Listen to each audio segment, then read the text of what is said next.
The librarian. The inventory begins. She has a form. The form has categories.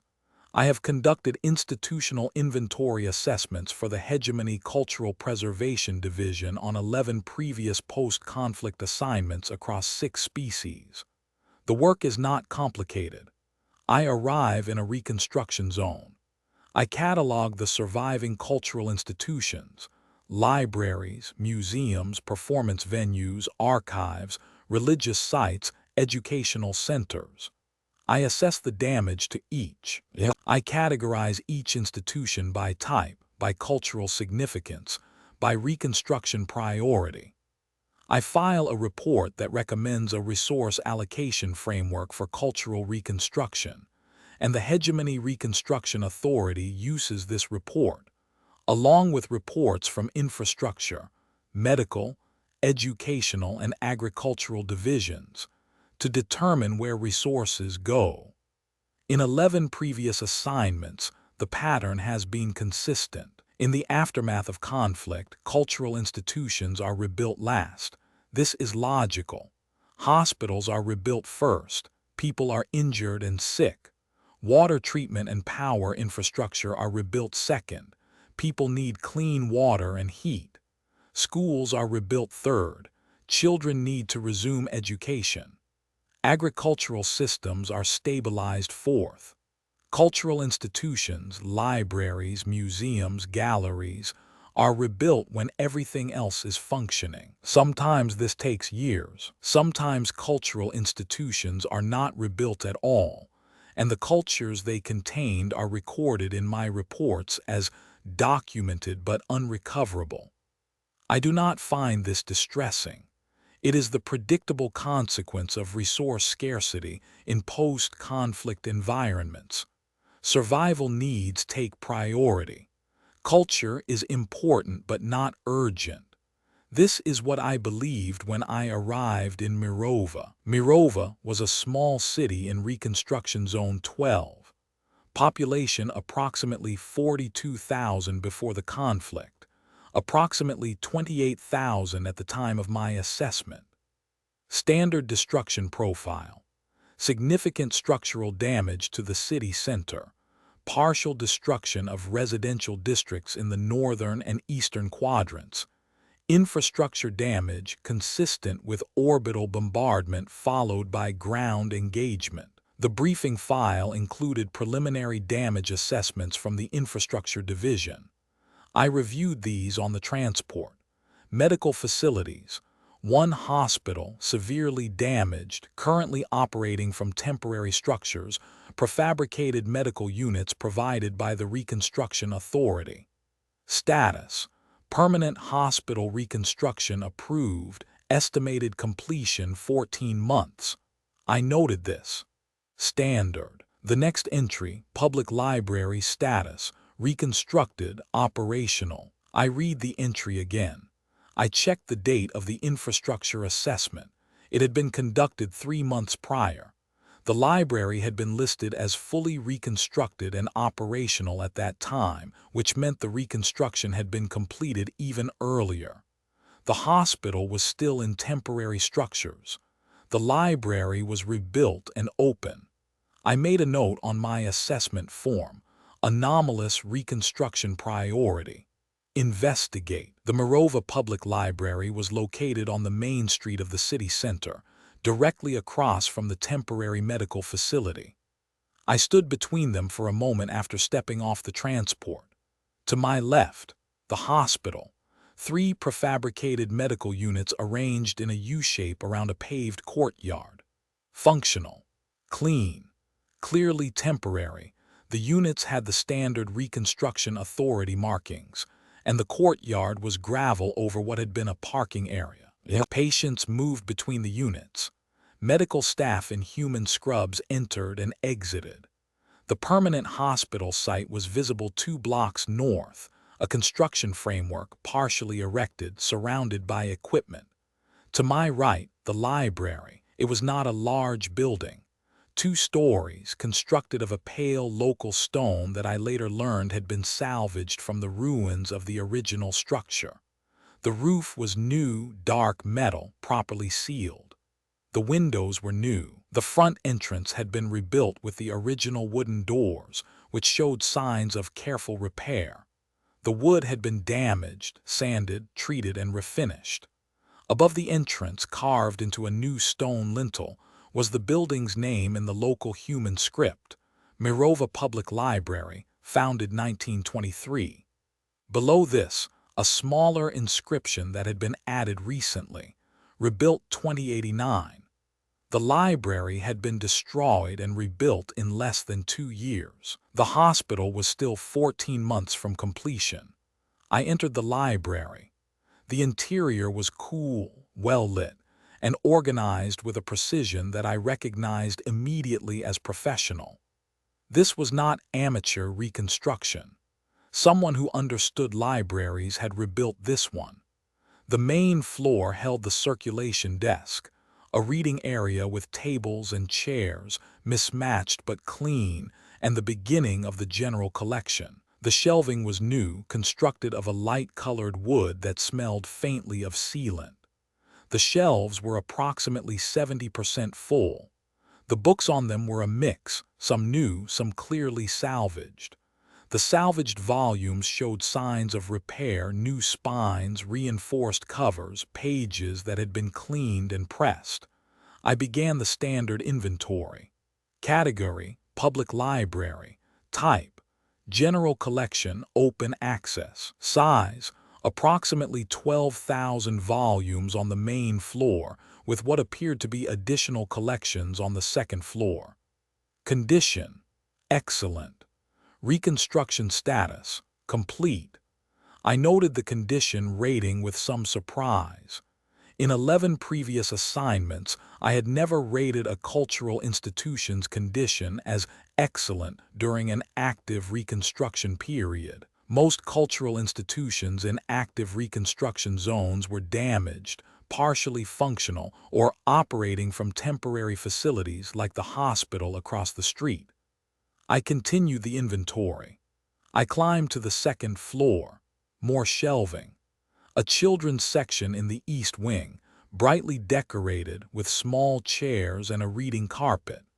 A local history collection in the west wing, behind glass-fronted cases. A room marked Archives, with a climate control unit that hummed quietly. The entire building was clean, organized, and operational.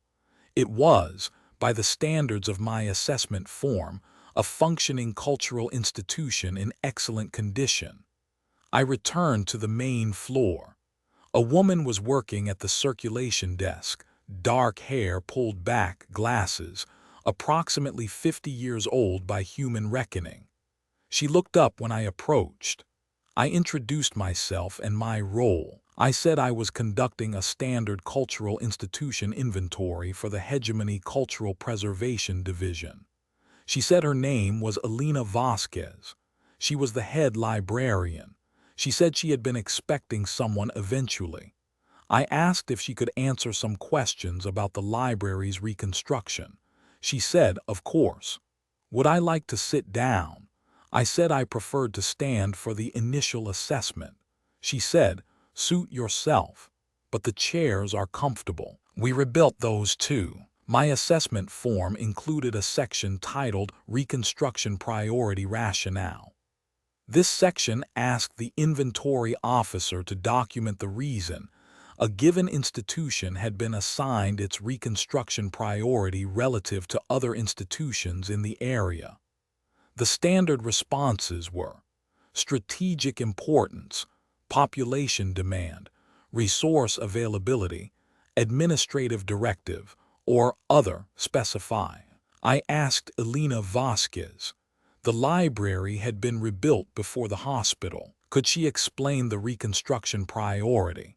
She looked at me for a moment, not with hostility or confusion, with something I might describe as patience, the expression of someone who has answered a question before and knows the answer will not translate easily. She said, the hospital was damaged.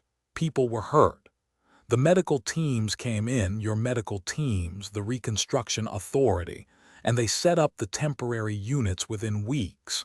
They were efficient. People received care. The temporary hospital worked. She paused. The library was destroyed completely. The building was rubble.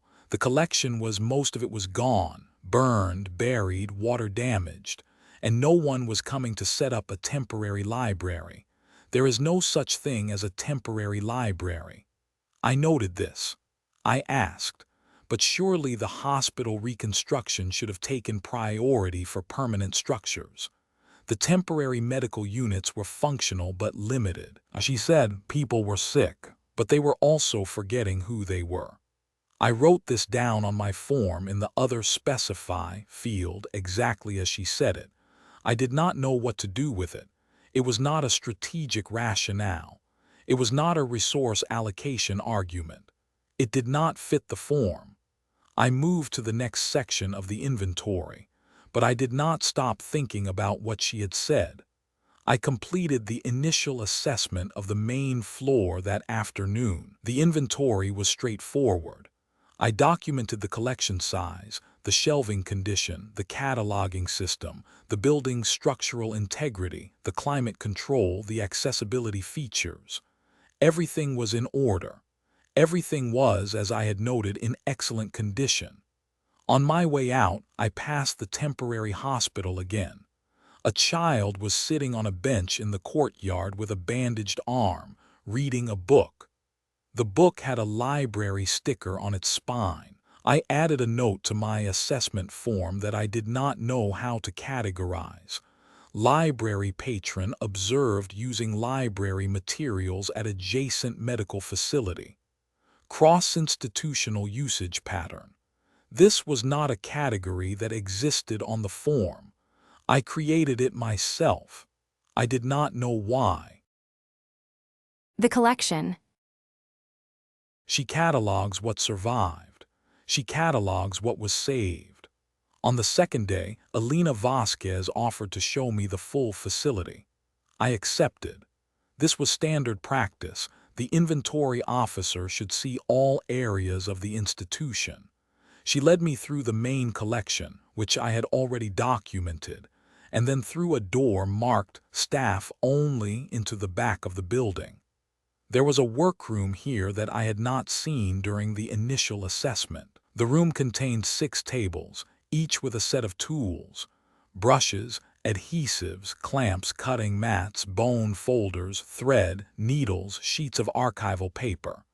At 4 of the tables, people were working. They were repairing books. I watched for several minutes before speaking. The work was meticulous. A woman at the nearest table was carefully separating water-damaged pages of a thick volume, pressing each one between sheets of blotting paper, and laying them flat to dry on a rack. At another table, a man was rebuilding the spine of a book that had lost its cover entirely, constructing a new binding from scratch, using materials that appeared to be locally sourced. I asked Elena how many volunteers worked in the repair workshop. She said, it varied. At peak, shortly after the library building was completed, there had been over 40 volunteers working in shifts. Currently, there were 12 regulars who came in 3 or 4 days a week, and another 20 who came when they could. I asked how many books had been repaired. She consulted a ledger at the back of the room. She said, as of last month, approximately 4,200 volumes had been salvaged and repaired to a condition suitable for circulation. Another 800 were in progress. Approximately 6,000 volumes from the original collection had been too severely damaged to repair and were classified as lost. I asked, the original collection had been approximately how many volumes? She said, 19,000. I did the calculation. They had recovered or replaced approximately 12,000 of 19,000 volumes, 63%, in less than 2 years, using volunteers. I asked, the volunteers, were they professionals, trained in book conservation? Elena said no, she had trained them. She had learned book repair from her predecessor, who had learned it from hers. When the library was destroyed, she had put out a call for anyone who wanted to help save what could be saved. People came. She taught them. I wrote this in my supplementary notes. The entry was longer than the corresponding section on the assessment form. I asked Alina, the volunteers, who were they? What were their other occupations? She said, all kinds. The woman repairing the water-damaged pages was a retired schoolteacher. The man rebuilding the spine was a construction worker who had been part of the team that rebuilt the library structure. When the building was finished, he had stayed on to repair books. There was a teenager who came after school, a doctor from the temporary hospital who came on her days off, a man who had lost his home in the bombardment and was living in temporary housing. He came every day. I asked, the man who had lost his home. He was spending his time repairing books rather than rebuilding his own residence. Alina said, he had said, and she was quoting him, she said that he could sleep anywhere, but there were books in that rubble that wouldn't survive another winter. I wrote this down. I did not have a field on the form for it. I put it in the supplementary notes, which were now 4 pages long. The form itself was 2 pages. The children's section occupied the entire east wing of the second floor.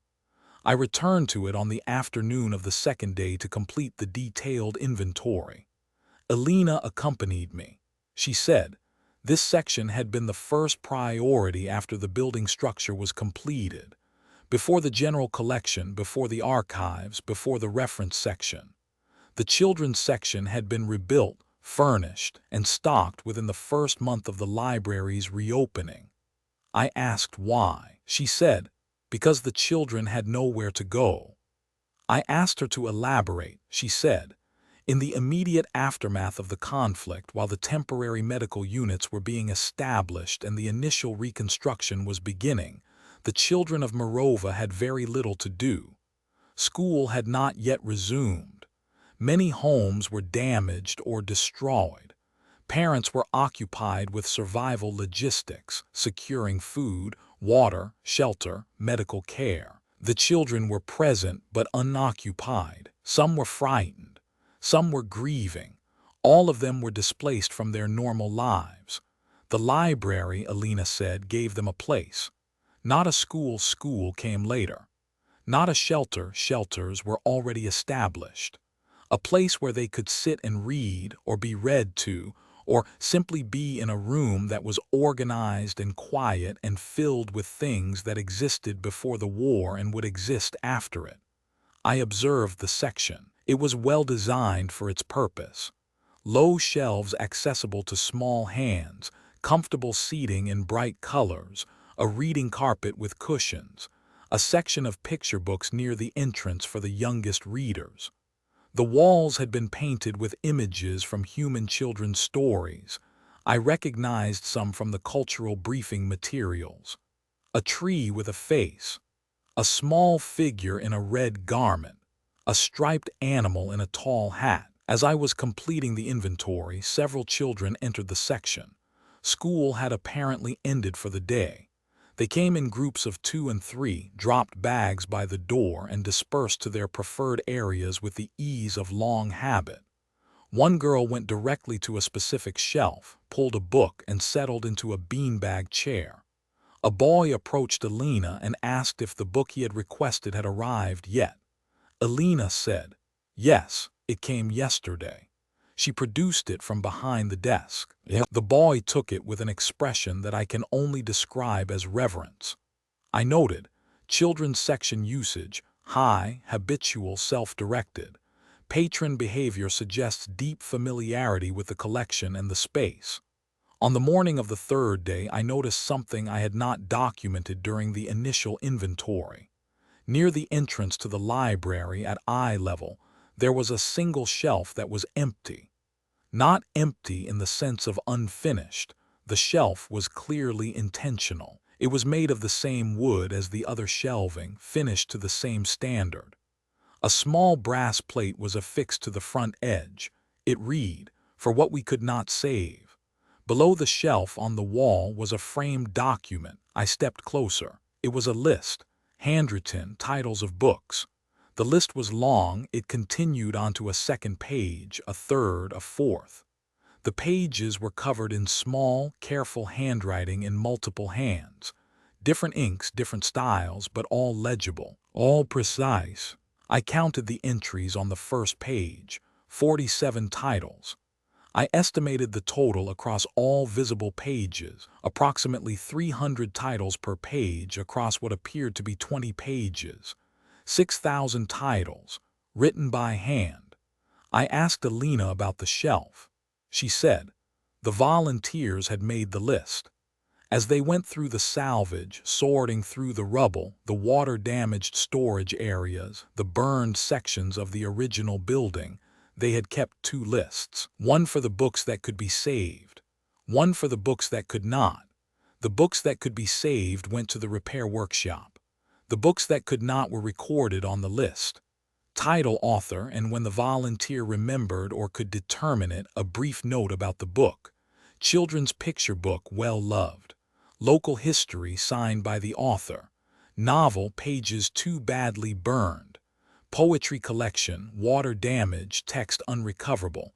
I read the list for some time. I do not know how long. I was not timing myself. My assessment form had a field for losses. It expected a number. Volumes lost, 6,000. That was the appropriate entry. I wrote the number in the field. Then, in the supplementary notes, I wrote, the loss inventory has been compiled by hand by the individuals who attempted to save each volume. The list constitutes a document of cultural mourning that I have not encountered in 11 previous assignments. I do not have a field for this. That afternoon, I sat down with Alina Vasquez for a formal interview. The assessment form required a brief interview with the institution's director, name, title, years of service, assessment of current operational status, primary needs for continued operation. The interview was supposed to take 20 minutes. It took 3 hours. I asked Alina how the decision had been made to rebuild the library before the hospital. She said it had not been a formal decision. Exactly. It had been, she searched for the word, organic. The Reconstruction Authority had prioritized the hospital and infrastructure. That was their job and they were good at it. The temporary medical units had arrived quickly and were functioning. The reconstruction timeline for the permanent hospital was established. The library was different. The Reconstruction Authority's cultural assessment, my predecessor's report, she noted with some irony, had classified the library as a low-priority reconstruction target. Standard classification. Logical. But the people of Mirova had not waited for the priority classification. Alina said, it started with the books. Within weeks of the ceasefire, people had begun pulling books from the rubble, not organized individuals on their own, picking through the ruins of the library building and carrying out whatever they could find. They brought the books to Alina, who had set up a sorting area in her apartment. Her apartment was small. The books filled it quickly, she said. I was sleeping in the kitchen within a month. The bedroom and the living room were full of books. The word spread. More people came. Some brought books they had found. Some came to help sort. A construction crew that was working on residential rebuilding offered to stabilize the library's remaining walls on weekends as volunteer labor. A local craftsman donated wood for shelving. A woman who had worked in a print shop before the war offered to help with the repair work. Alina said, no one decided to rebuild the library. Everyone just started doing it. I think people needed something to rebuild that wasn't just walls and pipes, something that meant they were still who they had been before. I wrote this down, all of it. The supplementary notes were now longer than the assessment form by a factor of 3. I asked Alina, in her assessment, what was the library's function for the community? Not the standard library functions, lending, reference, archival. the function that had motivated a community to rebuild it before their hospital. She was quiet for a moment. Then she said, "You're asking me to explain something I'm not sure I can explain in a way that will make sense on your form." I said, "I was not asking for the form. I was asking for my understanding." She looked at me differently then. I am not certain what changed in her expression. Something softened, perhaps, or opened. She said, "A library is a place where you can find out who you are. Not in a philosophical sense, I mean practically. You walk in, you don't know something, you walk out knowing it. Or you walk in feeling alone and you find a book where someone felt the same way you do and you walk out feeling less alone. Or you walk in as a child and you read a story about someone brave and you walk out a little braver." She said, "After the war, people were injured and they needed medicine, and people were homeless and they needed shelter, and people were hungry and they needed food. All of that is true, but people were also lost, not physically. They knew where they were lost in the sense of they didn't know who they were anymore. The war had taken that. The bombing, the occupation, the displacement, it had taken people's sense of themselves." She said, "The hospital heals bodies. The library, I don't have a good word for it. It reminds people that they exist, that they existed before this and they will exist after." I did not write this on the assessment form. I wrote it in a separate document. I labeled it Supplement A on the function of the Mirova Public Library as described by its director. Supplement A was 11 pages by the time I finished writing it that evening. The assessment. The form is complete. The report is not. I spent 2 additional days completing the inventory. I documented every section of the library: the general collection, the children's section, the local history archive, the reference section, the repair workshop, the community meeting room on the 2nd floor that Alina said was used for readings and events 3 times a week. I documented the building's structural condition, its climate systems, its accessibility features, its staffing levels, its operating hours, its circulation statistics. The inventory was thorough. It was, I believe, the most detailed cultural institution inventory I have produced in 12 assignments. The assessment form was complete in every section, except one. Section 9 of the Hegemony Cultural Preservation Assessment Form is titled Strategic Priority Assessment. It is the section that matters. Everything else, the collection inventory, the building condition, the operational status, is data. Section 9 is the recommendation. It assigns the institution a priority rating from 1, critical, immediate resource allocation required, to 5, low priority, resources to be allocated as available. This rating determines whether the Reconstruction Authority sends funding, materials, and personnel, and how quickly. The rating criteria are specific. Priority 1 is reserved for institutions that contain irreplaceable cultural artifacts essential to the species' heritage, unique manuscripts, one-of-a-kind artworks, foundational historical documents. Priority 2 is for institutions that serve a critical educational or archival function that cannot be replicated. Priorities 3 through 5 are for institutions of decreasing uniqueness and cultural significance. The Mirova Public Library was, by the criteria of the form, a Priority 4 institution. It was a small public library in a small city.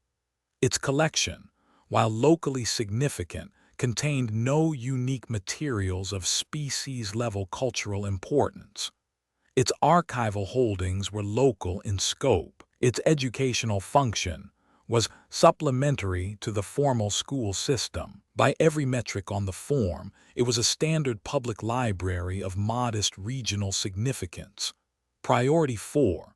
Resources to be allocated as available, after higher priority institutions had been served.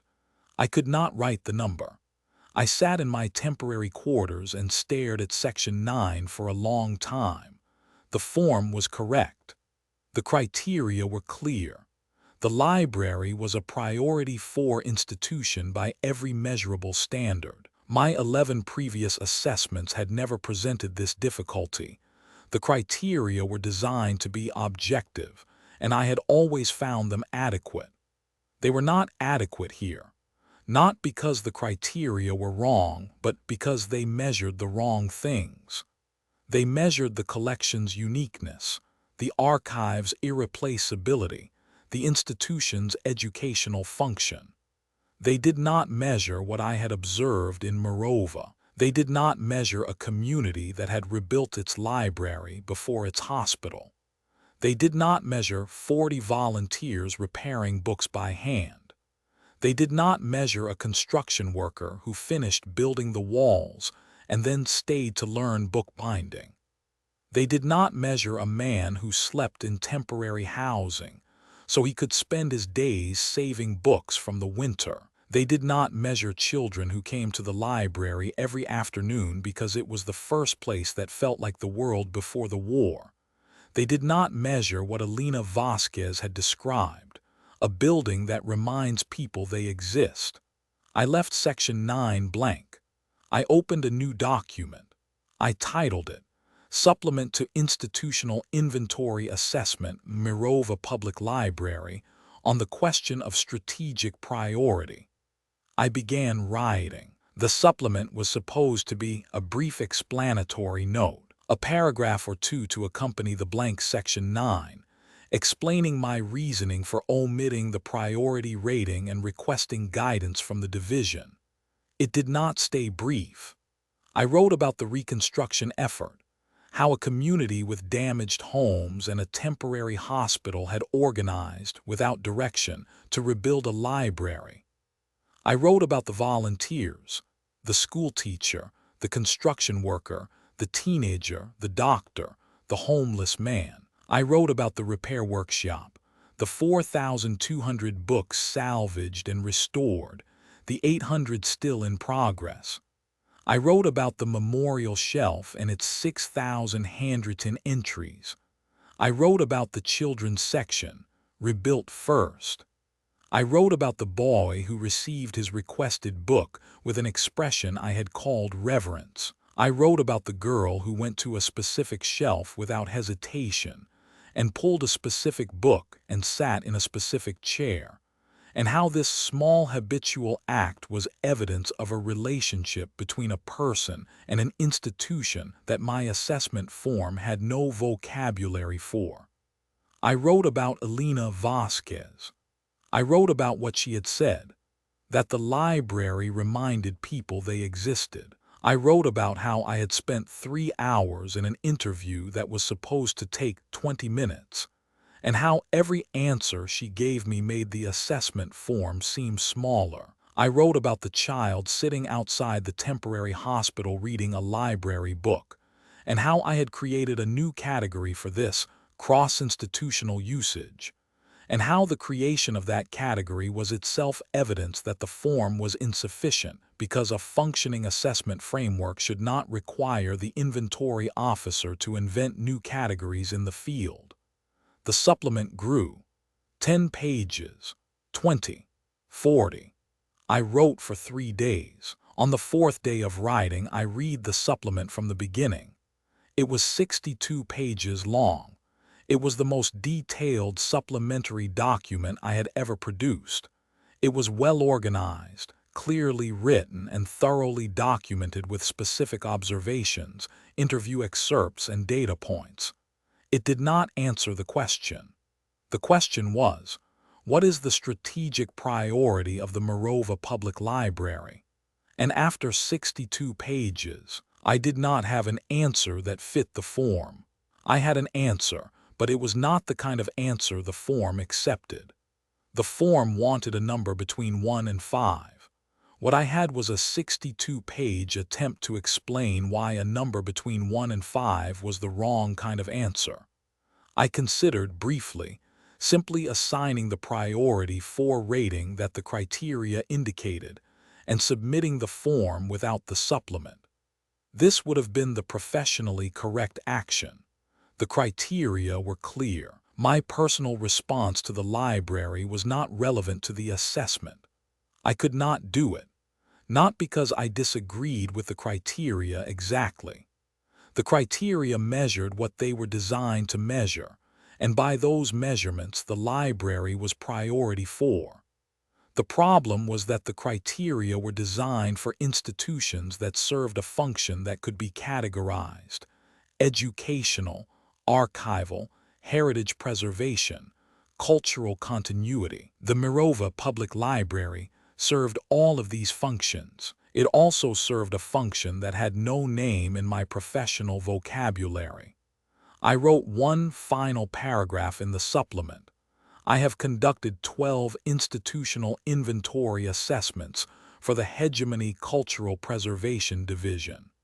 In each previous assessment, the strategic priority rating was the simplest section of the form. In this assessment, it is the only section I cannot complete. The Mirova Public Library does not fit the priority framework because the framework assesses cultural institutions by their content, what they hold, what they preserve, what they make accessible. This library's significance is not its content. Its significance is what it means to the people who rebuilt it.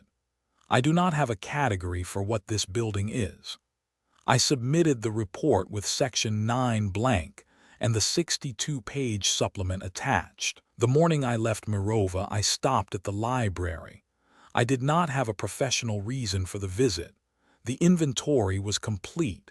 The report was submitted. I had no additional data to collect. Elena was at the circulation desk, as she had been every time I entered the building. She was processing returns, scanning books, checking them in, placing them on a cart for reshelving. Normal operations for a functioning library. I said I was leaving and I wanted to thank her for her cooperation with the assessment. She said she hoped the report would be useful. She paused. Then she asked, had I been able to fill in the priority rating? I said no, I had left it blank. I had written a supplement instead. She nodded. She did not seem surprised. She said, people have a hard time with that question. The ones from the Reconstruction Authority who came before you, they couldn't quite figure it out either. They kept asking what the library was for, and I kept trying to explain that it wasn't for anything exactly. It just was. It was the thing that proved we were still here.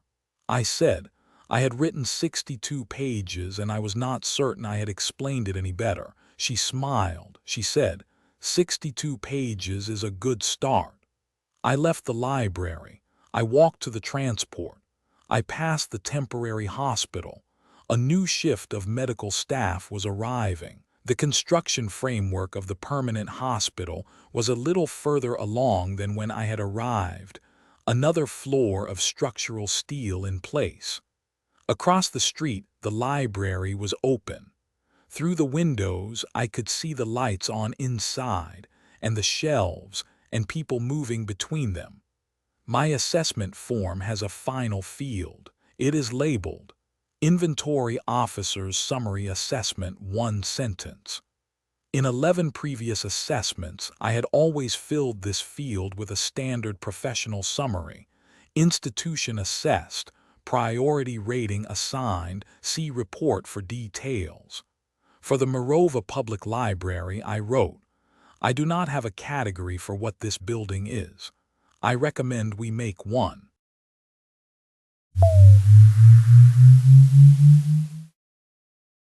The garden. The survey, the numbers are correct. The numbers are not the point. I have conducted agricultural capacity assessments for the Hegemony Food Security Division on 9 previous post-conflict assignments across 4 species. The methodology is precise. I survey arable land, total hectares, soil quality, contamination levels, irrigation infrastructure. I assess crop yields against pre-conflict baselines.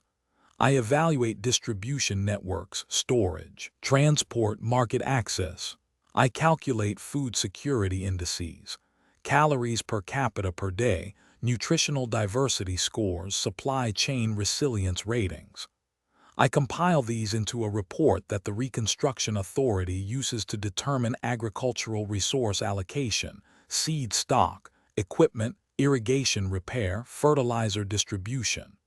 The work is quantitative. I measure things. I produce numbers. The numbers tell a story about whether a population can feed itself, and if not, what resources are needed to close the gap. In 9 previous assignments, the numbers have been sufficient. Post-conflict agricultural recovery follows predictable patterns. Initial disruption, gradual stabilization, return to baseline within 3 to 7 years, depending on the severity of infrastructure damage and soil contamination. I arrived in Reconstruction Zone 9 with my survey instruments and my assessment framework, and my expectation that the numbers would, as they always had, be sufficient. The macro-level agricultural data for Reconstruction Zone 9 was encouraging. Total arable land, 340,000 hectares, of which approximately 280,000 were currently under cultivation.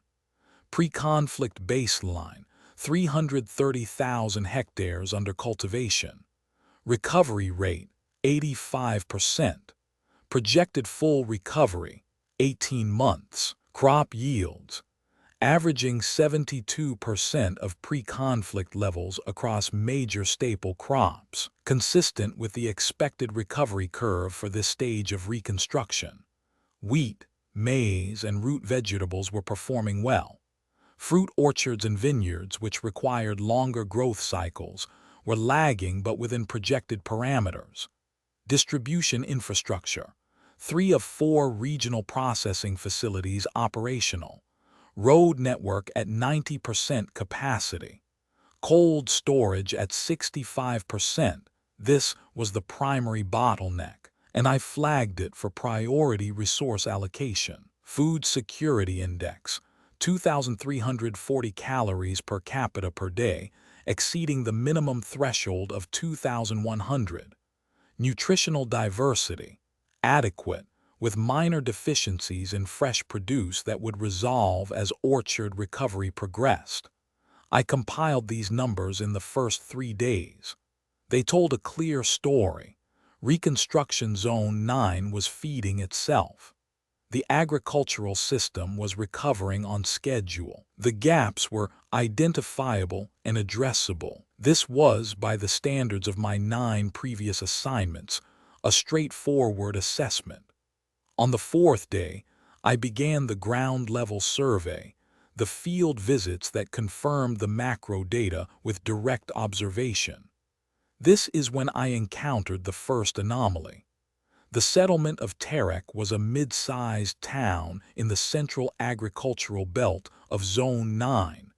Population approximately 18,000. My ground-level survey included a visit to confirm crop conditions in the surrounding farmland, inspect the local distribution center, and assess food access for the residential population. The farmland and distribution center were consistent with the macro data. I documented them efficiently. On my way through the residential district, walking between housing blocks to reach the local market for a food access assessment, I passed something that was not in the survey briefing. Between 2 residential buildings on a plot of land approximately a quarter hectare in size, people were gardening. The plot had been divided into small sections, perhaps 30 individual beds, each approximately 3 meters by 2 meters. The beds were planted with a variety of crops: tomatoes, peppers, leafy greens, herbs, beans climbing on makeshift trellises. Some beds had flowers intermixed with the vegetables. Several people were working in the plot, weeding, watering, tying up tomato plants. I stopped. I consulted my survey map.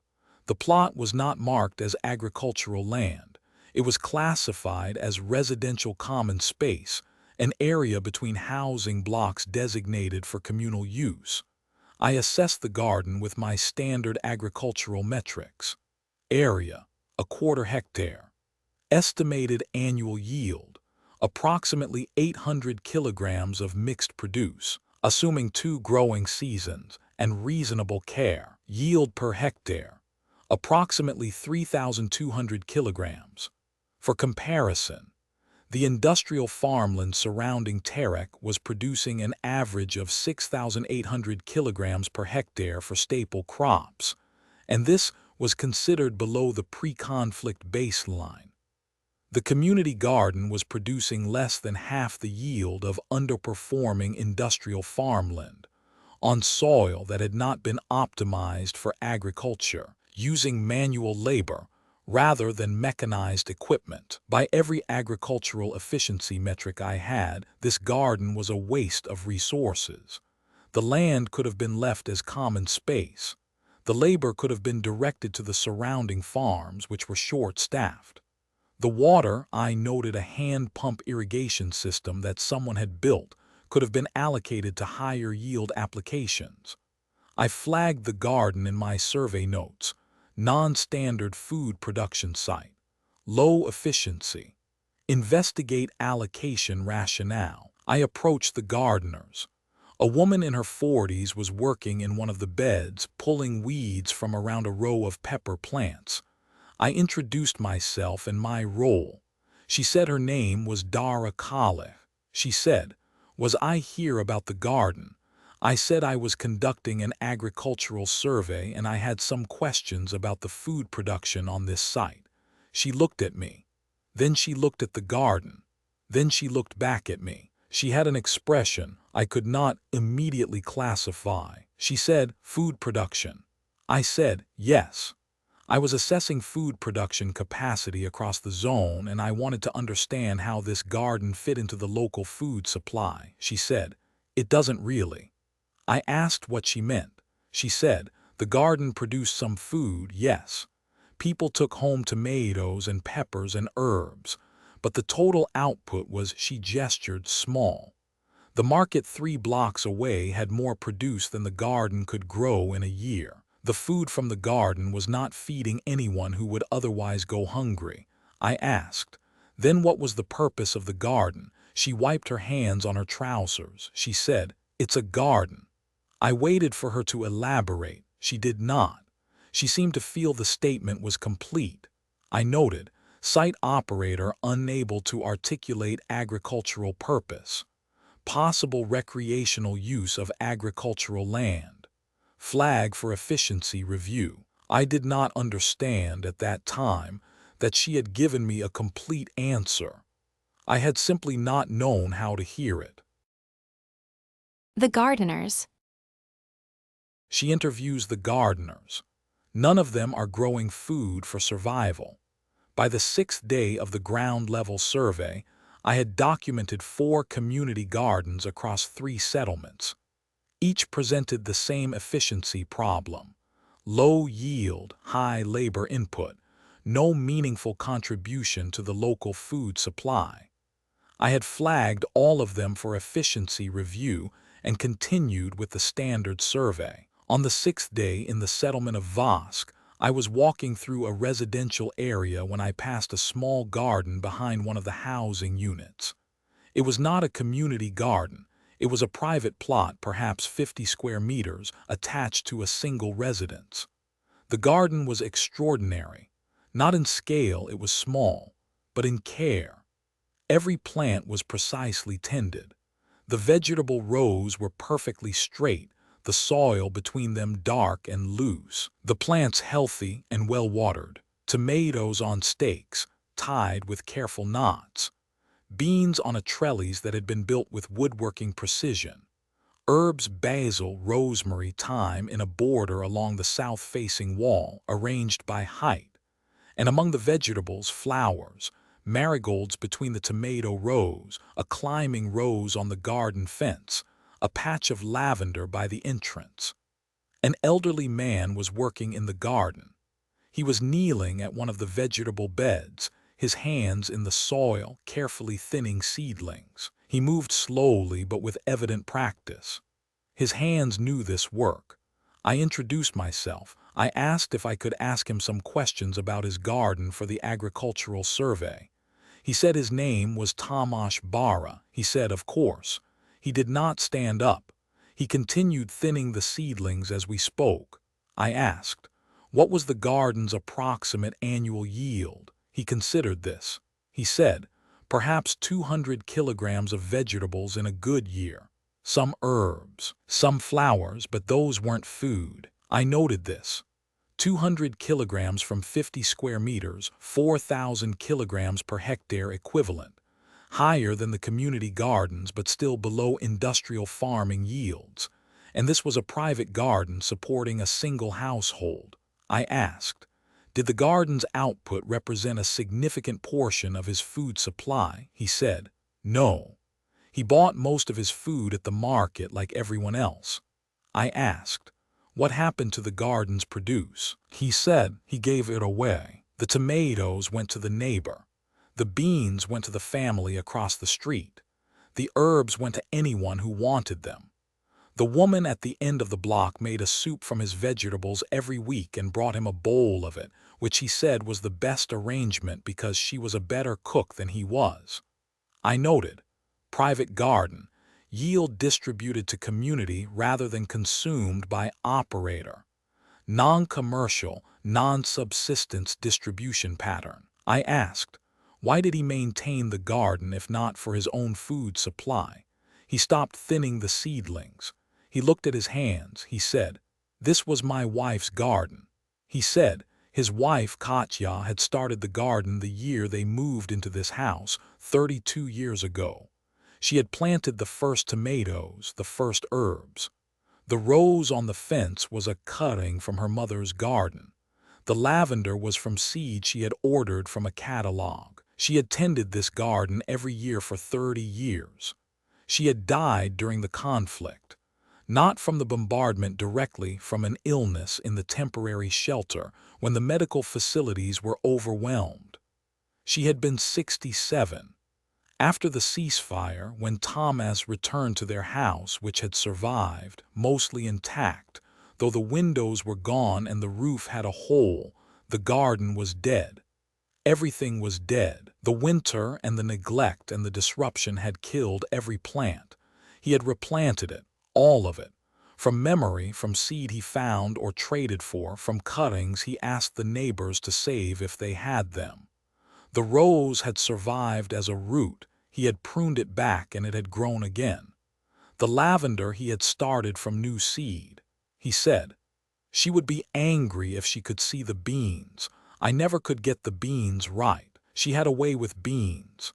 I did not have a category for this information. He said, I give everything away because she always did. She said, a garden that feeds only one family is just a farm.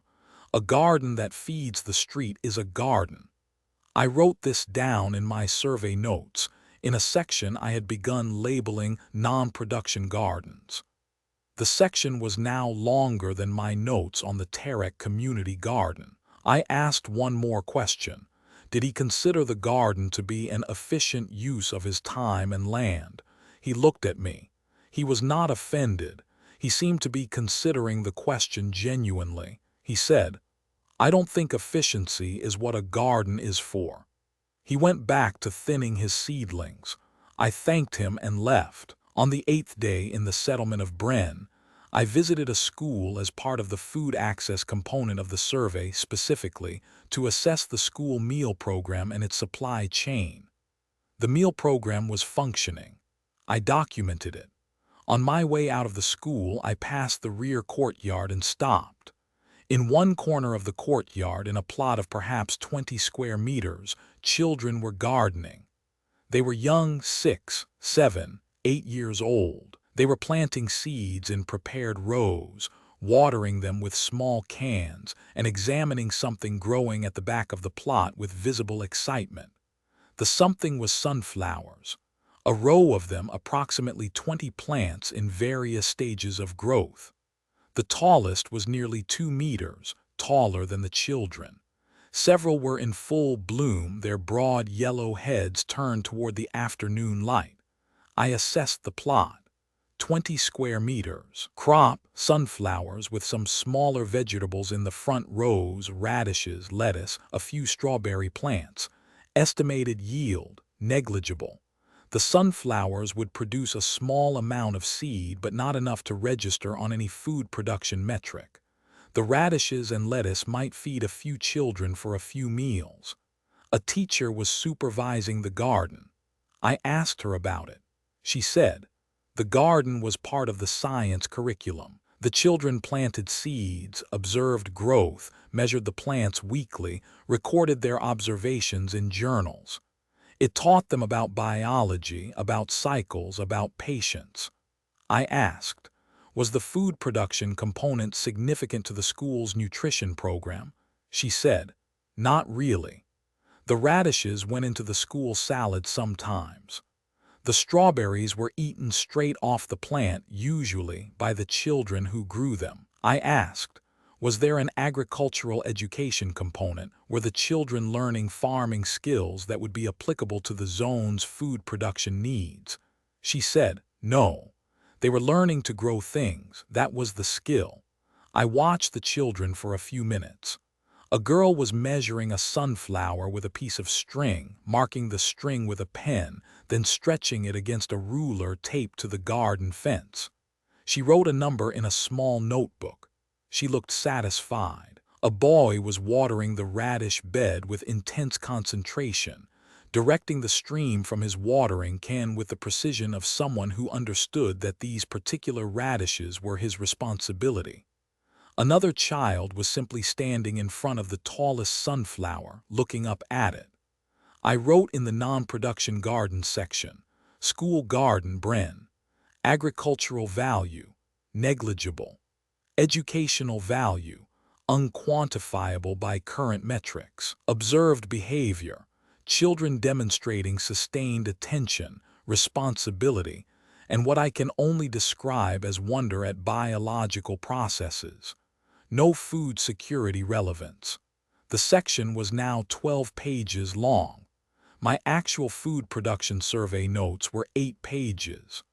On the 10th day, I returned to Tarek to complete the ground-level survey. A local agricultural coordinator mentioned, in passing, that I might want to visit the rooftop garden on Block 7. He said it with a slight smile that I could not interpret. I went to Block 7. It was a standard residential building, 5 stories, concrete post-war reconstruction, functional and unremarkable. I climbed the stairs to the roof access door and stepped out onto the roof. The garden occupied approximately half the rooftop. It was arranged in raised beds made from salvaged construction materials, concrete blocks, wooden pallets, metal containers. The beds were filled with soil that had been carried up, presumably by hand. And it was beautiful. I use this word with some hesitation because it is not a word that belongs in an agricultural survey. But there is no other word that is accurate.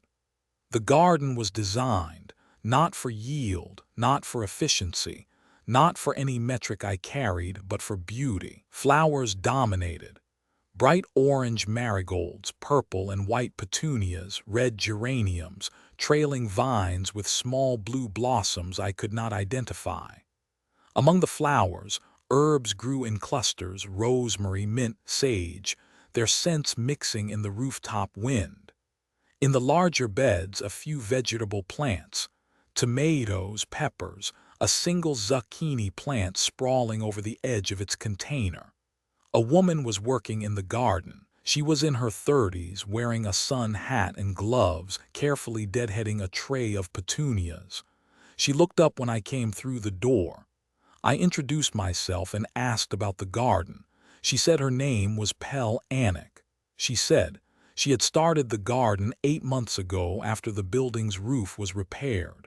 She had carried the soil up in buckets. It had taken her 3 weeks. I asked, what was the garden's purpose? She said, it's a garden. This was the second time someone had given me this answer. I noted the recurrence. I asked, did the garden produce food for her household or for the building's residents? She said, some. She gave tomatoes and peppers to her neighbors.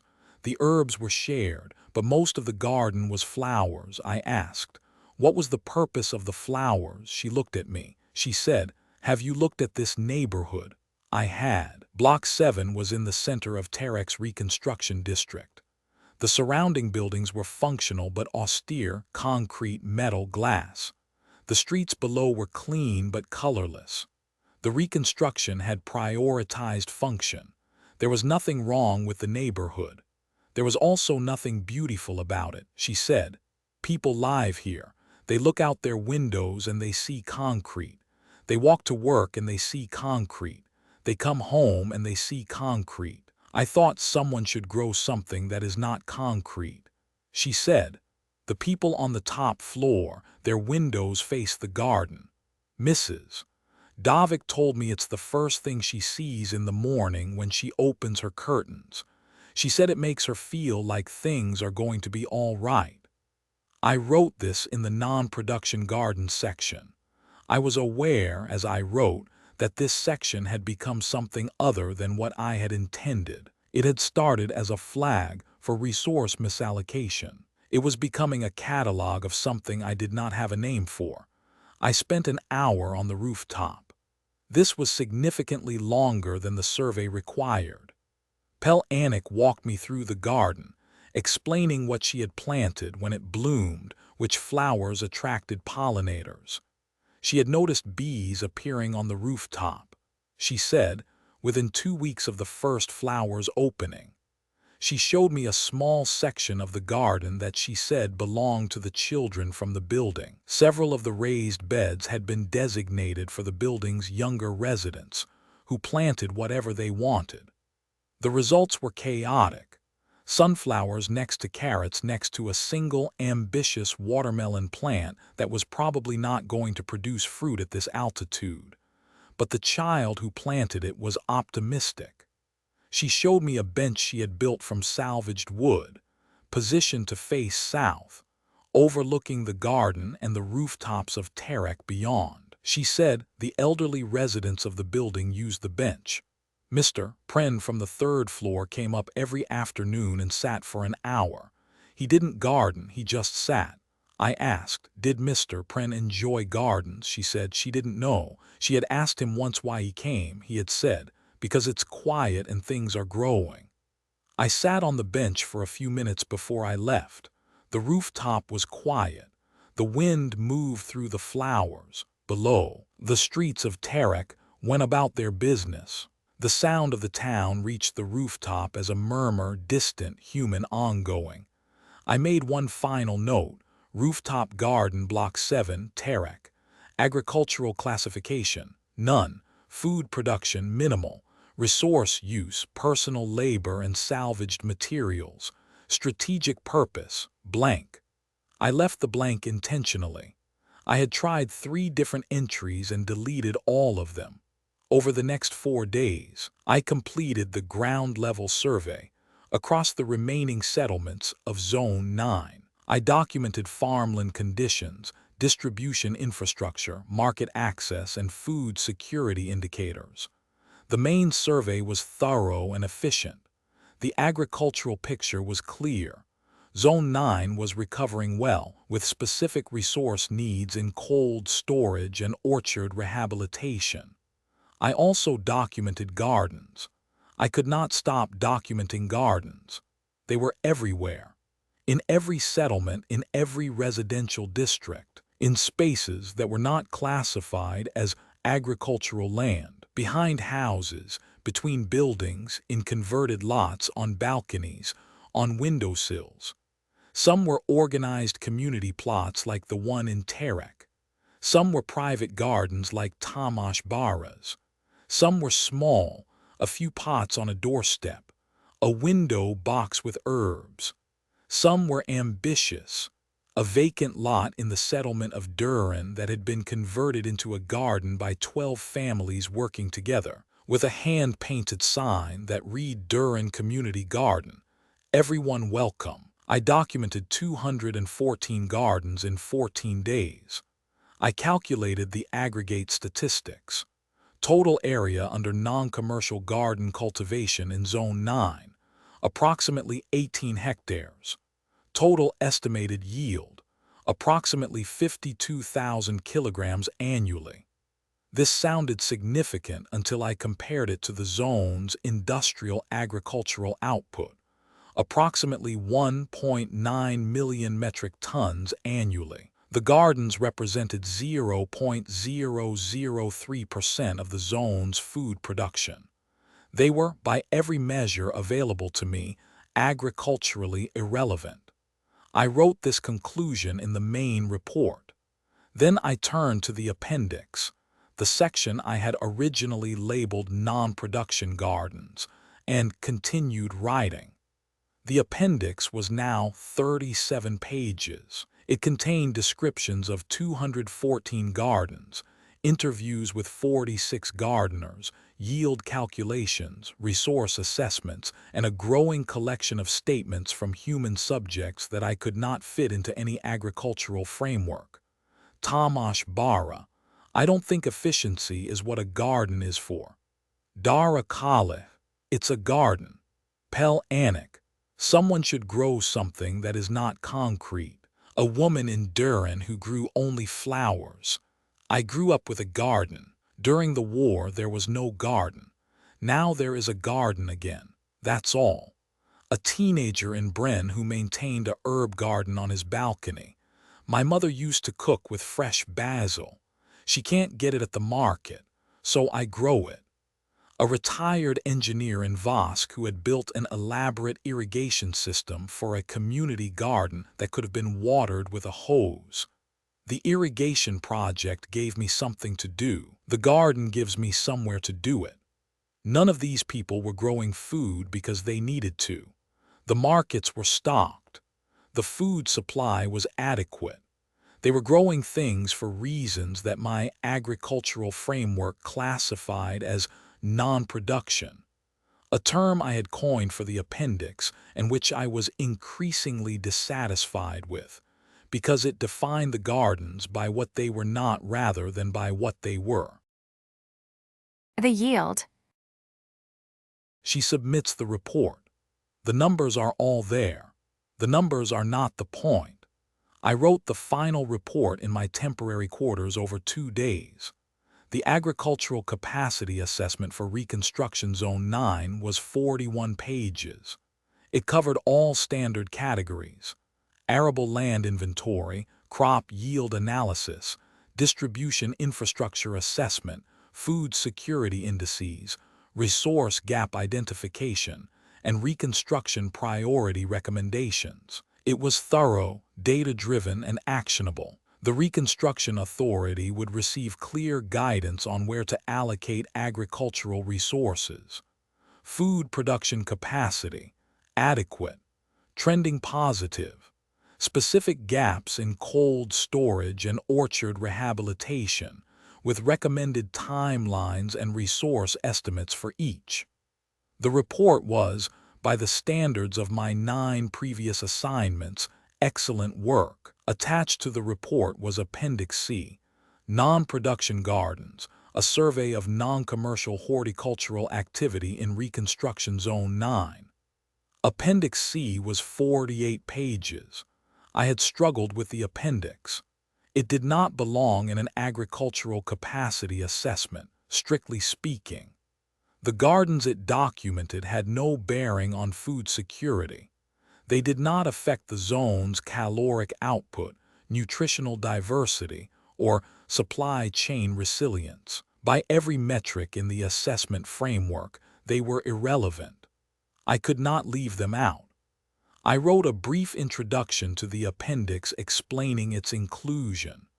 During the ground-level survey, the assessor documented a significant pattern of non-commercial horticultural activity across all surveyed settlements. While this activity does not materially affect the zone's food production capacity, its prevalence, distribution, and the consistency of behavior patterns observed among participants suggest it represents a significant element of the post-conflict human agricultural landscape that warrants documentation, even if it falls outside the standard assessment framework.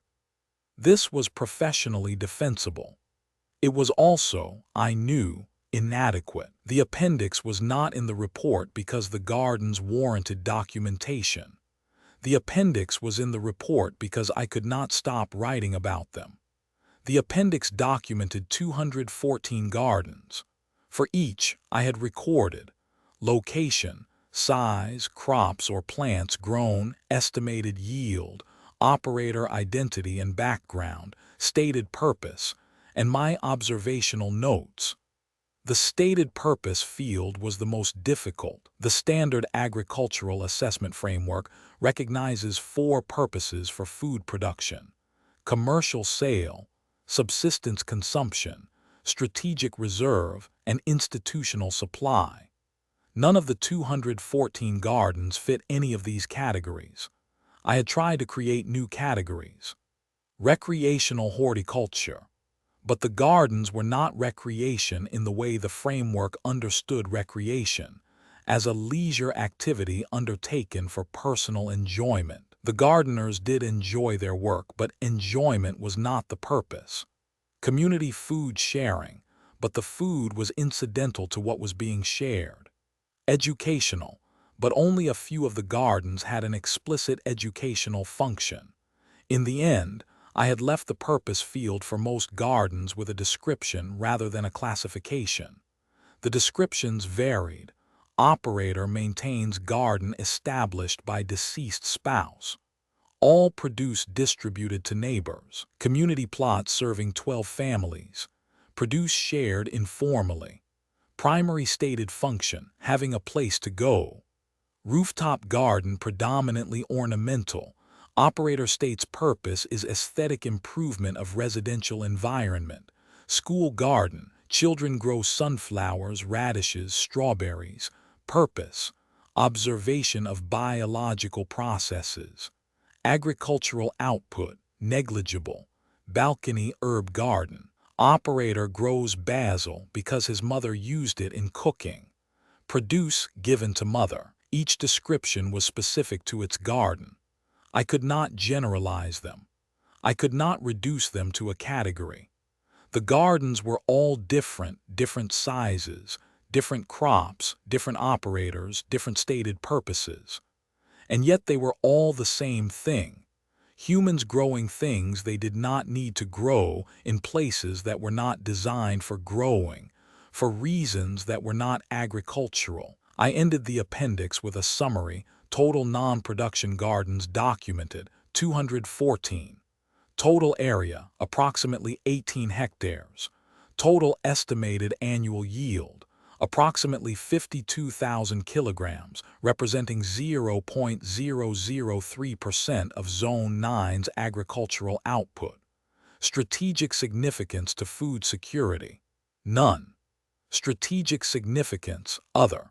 I am unable to complete this field. The gardens documented in this appendix serve a function that the current assessment framework does not have a category for. They are not about food. I am not certain what they are about. I am certain they are about something. I submitted the report on the 16th day. The Reconstruction Authority would receive the agricultural assessment and its recommendations. They would allocate resources to cold storage and orchard rehabilitation. The food security of Zone 9 would continue to improve along the projected recovery curve. The report would do its job. Appendix C would be read by someone in the division. Perhaps it would be filed. Perhaps it would be forwarded to the cultural or sociological teams for follow-up. Perhaps it would simply be noted as an anomalous addition to an otherwise standard agricultural assessment. I did not know. It was out of my hands. I packed my survey instruments. I organized my field notes. I prepared for the transport that would take me to my next assignment. Then I looked at my windowsill. There was a small clay pot on it. In the pot, a sprig of rosemary that I had taken as a cutting from Tomasz Bara's garden with his permission on the 6th day of the survey. I had planted it in soil I had gathered from the community garden in Terek. I had watered it each evening. It had rooted. Small new leaves were emerging from the stem, pale green, fragile, alive. I had not documented this in the report. I had not documented it in the appendix. I had not mentioned it in any official communication. I did not know why I had planted it. It served no agricultural purpose. It would produce no meaningful yield. It was a single sprig of rosemary in a clay pot on a windowsill in a temporary quarters that I would be leaving in the morning. I picked up the pot and placed it carefully in my travel case between my survey instruments where it would be cushioned against the movement of the transport. I closed the case. In my final report, the last line of Appendix C reads, Non-production gardens documented, 214, strategic purpose, blank. The 215th garden is not in the report. It is on my windowsill. I am taking it with me. I do not know what it is for. I am growing it anyway.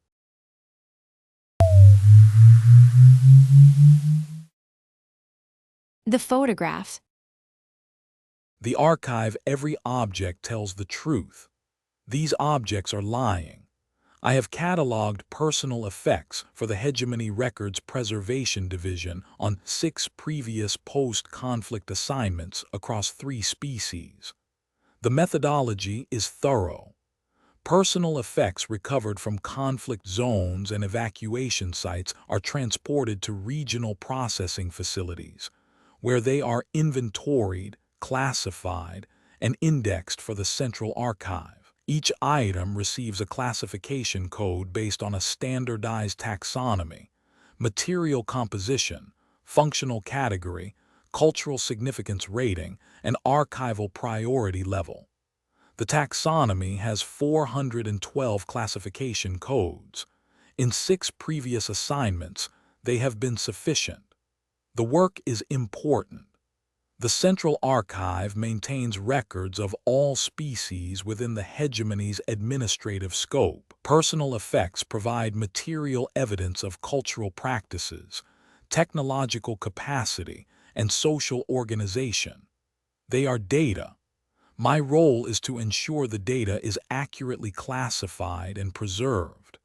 I arrived at Processing Facility 11 on the morning of my first catalog day. The facility was a converted warehouse in the administrative sector of Reconstruction Zone 7, clean, well-lit, climate-controlled. 37 crates of personal effects had been delivered from 4 evacuation zones, awaiting processing. My team consisted of 2 junior archivists and a materials analyst. We had been allocated 12 days to complete the catalog. I reviewed the intake manifest. 37 crates containing approximately 4,000 individual items. Standard volume for a zone of this population density. I assigned sections to my team, calibrated the scanning equipment, and opened the first crate. The first several crates contained what I expected. Garments, sorted by material and function. Work clothing, thermal layers, children's garments. Classification codes G12 through G47. The humans of Reconstruction Zone 7 wore fiber-based textiles consistent with a temperate climate and a mixed agricultural-industrial economy. Nothing remarkable. Tools. Hand implements for food preparation, maintenance, agriculture. Classification codes T05 through T31. Several items of above-average craftsmanship. A set of woodworking tools with custom-fitted handles. A kitchen knife with a blade that had been sharpened and resharpened until it was half its original width. I noted these for quality documentation, but they presented no classification difficulty. Identification materials, printed documents bearing names, numerical identifiers, and visual reproductions of the bearer's face. Classification code D01. standard across all human administrative zones. I had seen identical documents in my previous assignment cataloging effects from Reconstruction Zone 3. Currency, metallic and polymer tokens of exchange. Classification code E01. Straightforward. Religious artifacts. I found 7 items that match the classification criteria: texts, symbolic objects, a small figurine. Classification codes R01 through R04. By the end of the first day, my team had processed 4 crates, approximately 400 items. Classification accuracy, 100%. No anomalies. I filed the day's catalog entries and noted in my progress report that we were on schedule. On the second day, I opened Crate 12. Crate 12 was from Evacuation Zone 7 North, a residential district that had been evacuated during the 3rd month of the conflict. The manifest listed it as containing mixed personal effects from a multi-unit residential building. I sorted through the standard items: garments, kitchen implements, a child's toy classification code C08, recreational object, juvenile, a bundle of printed text classification code D04, personal correspondence. Then I found them. They were small, flat, and rectangular, most of them approximately 10 centimeters by 15 centimeters, though sizes varied. They were made of a coated paper stock, smooth on one side and matte on the other. On the smooth side of each, a visual image had been chemically fixed into the surface. I recognized the technology: photographic reproduction, a method of capturing reflected light onto a chemically treated surface to create a permanent visual record. The identification documents I had already cataloged used the same technology. I reached for classification code D01, identification material, visual reproduction of bearer. But these were not identification documents. The first image showed 2 humans standing outdoors, their arms around each other. They were smiling. Behind them, a body of water reflected afternoon light. There was no text on the image, no name, no identification number, no administrative marking of any kind. The second showed a group of humans seated around a table covered with food. Several of them had their mouths open, laughing, I determined, based on the facial configuration. The image was slightly blurred, as if it had been captured in motion. The third showed a single human child, very young, held in the arms of an adult. The child was looking at the camera, at the device that had captured the image, with an expression of apparent surprise. The adult was looking at the child. I examined 12 more images from the same collection. None of them bore identification markings. None of them appeared to serve an administrative function. They depicted humans engaged in ordinary activities: eating, standing together, holding children, sitting in outdoor spaces. Several were damaged, creased, water-stained, faded at the edges. One had been torn and repaired with an adhesive strip. I checked the classification taxonomy. D01 required identification markings. D04 was for written correspondence. D06 covered artistic reproductions. These images were not art. They were too informal, too casual, too clearly captured in a moment rather than composed. They were not identification. They were not correspondence. I created a temporary classification: D99, unclassified visual reproductions, personal. I tagged the 12 images and set them aside for further review. This was a standard procedure. Temporary classifications are common in early cataloging. They are resolved as the catalog progresses and the taxonomic context becomes clearer. I expected D99 to resolve itself within a day or two. It did not resolve itself. In the next 3 crates, I found 47 more of these images. Crate 14 contained a small album, a book specifically designed to hold photographic images, with protective transparent sleeves and spaces for written annotations. The album contained 31 images spanning what appeared to be several decades. The earliest images were faded and discolored. The most recent were sharp and vivid.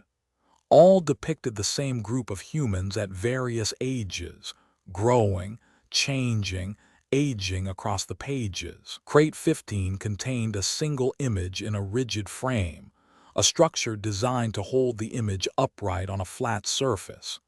The frame was made of polished metal. The image showed two humans standing in formal garments, facing each other, in what appeared to be a ceremonial context. The frame was dented but intact. Someone had protected this framed image carefully enough that it survived an evacuation. Crate 16 contained, among other items, a sealed envelope marked with a human name. Inside the envelope, 6 images, each showing a different human child at various stages of development. On the reverse of each image, someone had written a name and a date in small, precise handwriting. By the end of the third day, my temporary classification D99 contained 183 items. It was the largest single classification category in the catalog, exceeding garments. I had not resolved it. I could not resolve it because I could not determine what these images were for. They were not identification. They bore no administrative markings and served no bureaucratic function. They were not art. They were too unpolished, too spontaneous, too ordinary. They were not records in any sense the archive recognized. They documented no events of historical significance, no transactions, no official proceedings. They were images of humans, carried by humans, kept through an evacuation, through a conflict, through displacement, kept when space was limited and weight was a burden and every item carried was an item chosen over something left behind. I noted in my progress report, classification D99, expanding beyond expected parameters. Request taxonomic guidance from Central Archive Standards Division. The response came the next morning. D99 is non-standard. Resolve to existing codes or submit a formal taxonomy amendment request with full justification. I looked at the 183 images on my classification table. I did not know how to justify what I could not yet name. The images. They are carrying each other, not the people, the images of each other. The processing facilities protocol allowed for interviews with displaced persons whose effects were being cataloged. This was standard. It helped resolve classification ambiguities and provided contextual data for the archive. I had conducted such interviews in previous assignments, typically to clarify the function of unfamiliar tools or the significance of religious artifacts. I had never before needed to interview anyone about an image. The woman's name was Sira Voss. She was 43 years old, a former teacher from settlement Breck in Evacuation Zone 7 North. Her personal effects had been recovered from the Evacuation Processing Center, where she had been required to surrender non-essential items for transport weight restrictions. She had been permitted to reclaim them now that the reconstruction was underway. Among her effects, clothing, a set of teaching materials, a small collection of printed books, and 1 photograph. The photograph was, by any archival standard, defective. The image was blurred, the central subject was in motion, and the camera had not compensated. The framing was poor, the subject was off-center, partially cut off at the edge. The exposure was uneven, the left side of the image was washed out by direct sunlight. The color had faded. 1 corner was bent. If this image had been submitted to the Central Archive as a visual record, it would have been rejected on 7 separate quality criteria. I showed the photograph to Sierra Voss and asked her to describe what it depicted. She took the photograph from me. She held it carefully by the edges as one holds a fragile document.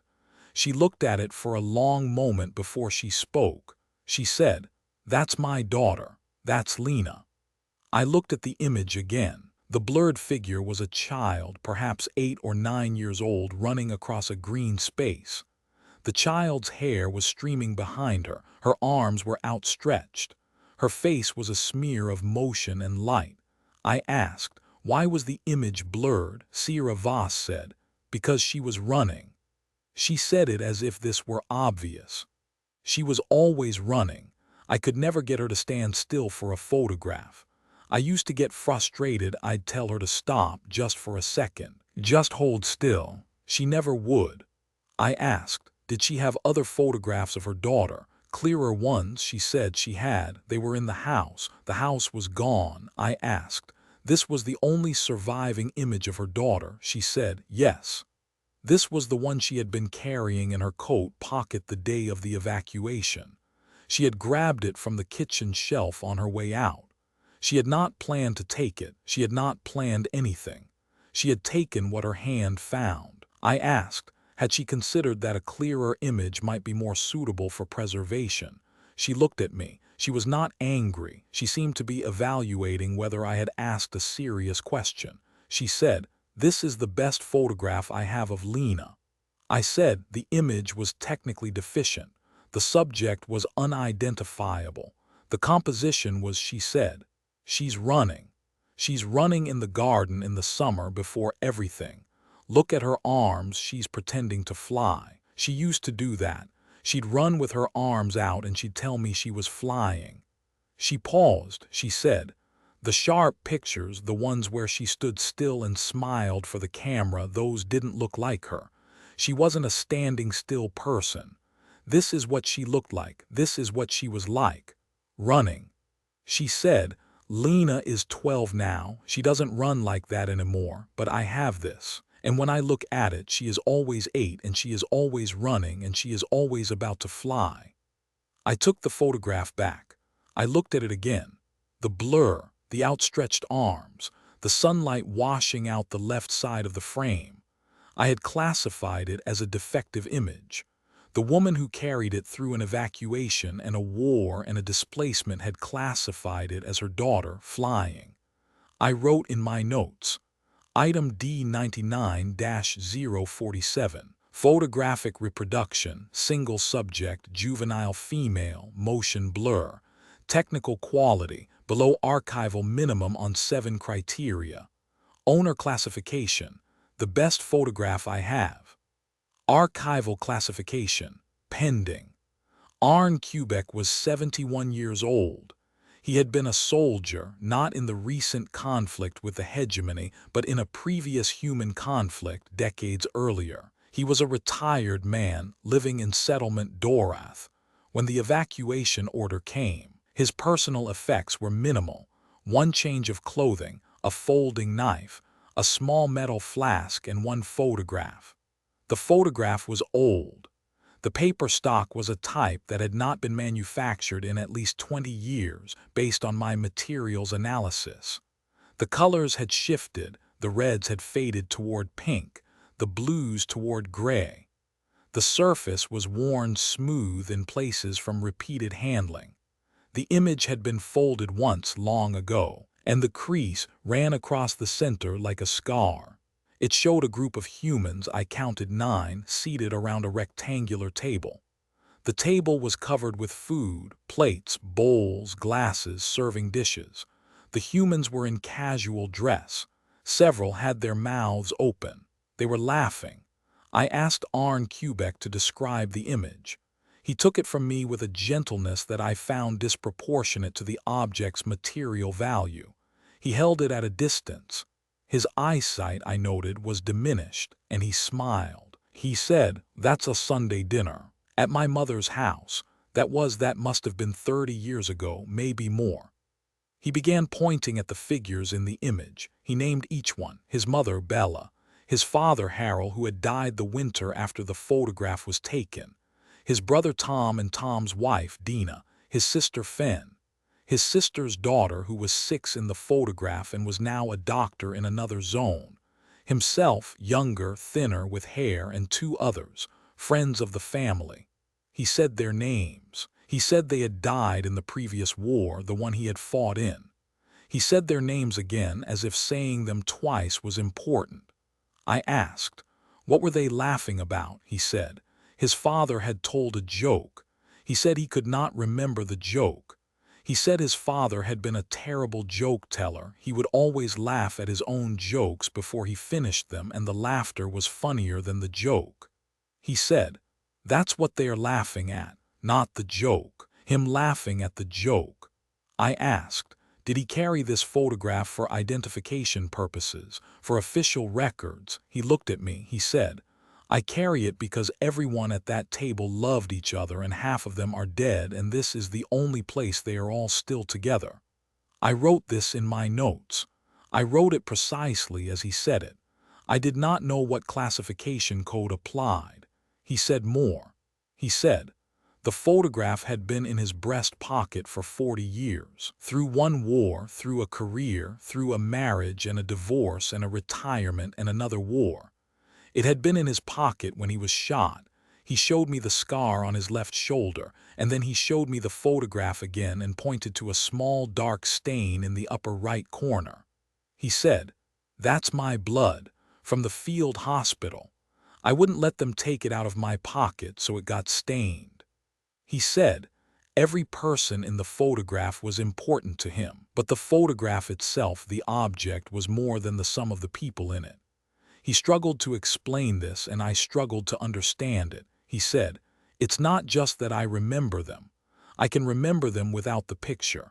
It's that they were all in the same room, at the same time, laughing at the same terrible joke that happened, that was real. And this, he held up the photograph, this is the proof. I asked, proof of what? He said, that we were happy. That there was a table and there was food and there were people I loved and we were all there and we were happy. The war didn't erase that. This, he tapped the photograph with one thick finger. This says it happened. This says, before everything there was this. He put the photograph back in his breast pocket. He buttoned the pocket. I returned to my workstation. I looked at the growing stack of D99 items, the photographs I could not classify. I had been treating them as a taxonomic problem, a gap in the classification system that could be resolved with a new code and a clear definition. I was beginning to suspect the problem was not taxonomic. I was beginning to suspect the photographs were not records of what humans looked like. They were records of what humans felt like. And the Central Archive had no system, no code, no category, no framework for preserving that. I added a section to my catalog notes. I titled it Non-Archival Images. I did not yet know that this section would become the longest part of my report. On the 9th day, a woman came to the processing facility with a child to reclaim personal effects. This was routine. Displaced persons were scheduled in groups of 10 to 15 per day, presented with their recovered items, and asked to confirm ownership. The woman's name was Marin Davik. The child was her daughter, Petra, who was 6 years old. Petra was holding the woman's hand with one hand and carrying a folded piece of paper in the other. Marin Davik reviewed her recovered effects and confirmed ownership. The items were standard: clothing, kitchenware, personal documents. I processed the return efficiently. As they were preparing to leave, Petra tugged on her mother's arm and said something I did not catch. The mother bent down and listened. Then she looked at me. She said, Petra wants to know if you can put her photograph in the archive. I said, of course, if it was a photographic image that had been recovered with the personal effects. Petra held out the folded piece of paper. I took it and unfolded it. It was not a photograph. It was a drawing made with colored wax implements on a piece of white paper. The drawing depicted a building with a red triangular roof, 2 square windows with crosses in them, and a door. Beside the building, a green shape that might have been a tree. Above, a yellow circle with radiating lines, a sun. In front of the building, 3 figures, 2 tall, 1 small. The tall figures had circular heads and straight bodies and lines for arms. The small figure was between them, holding their hands. The drawing was crude by any representational standard. The proportions were incorrect. The colors were flat. The building did not resemble any specific structure. I said this was a drawing, not a photograph. Petra said, "It's a photograph of my house."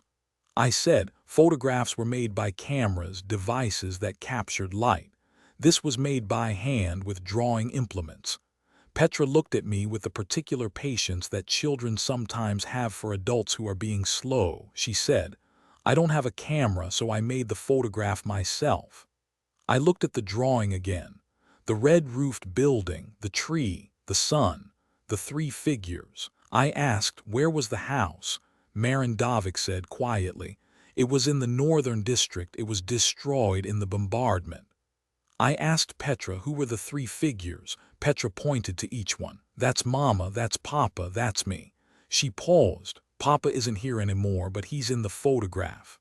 I did not ask where Papa was. The mother's face told me. Petra said, "Can you put it in the archive so it doesn't get lost?" I looked at the drawing, a child's rendering of a house that no longer existed, containing a family that was no longer complete, made with wax on paper because she did not have a camera and she needed a photograph, and so she had made one. I said, "Yes, I could put it in the archive." I took the drawing to my workstation. I placed it with the D99 items. I picked up my classification form. Classification code D99-284. Object type visual reproduction, hand-rendered. Subject residential structure destroyed. Family group incomplete. Technical quality non-applicable, not a photographic reproduction. Archival significance. I put down my pen. I looked at the drawing for a long time.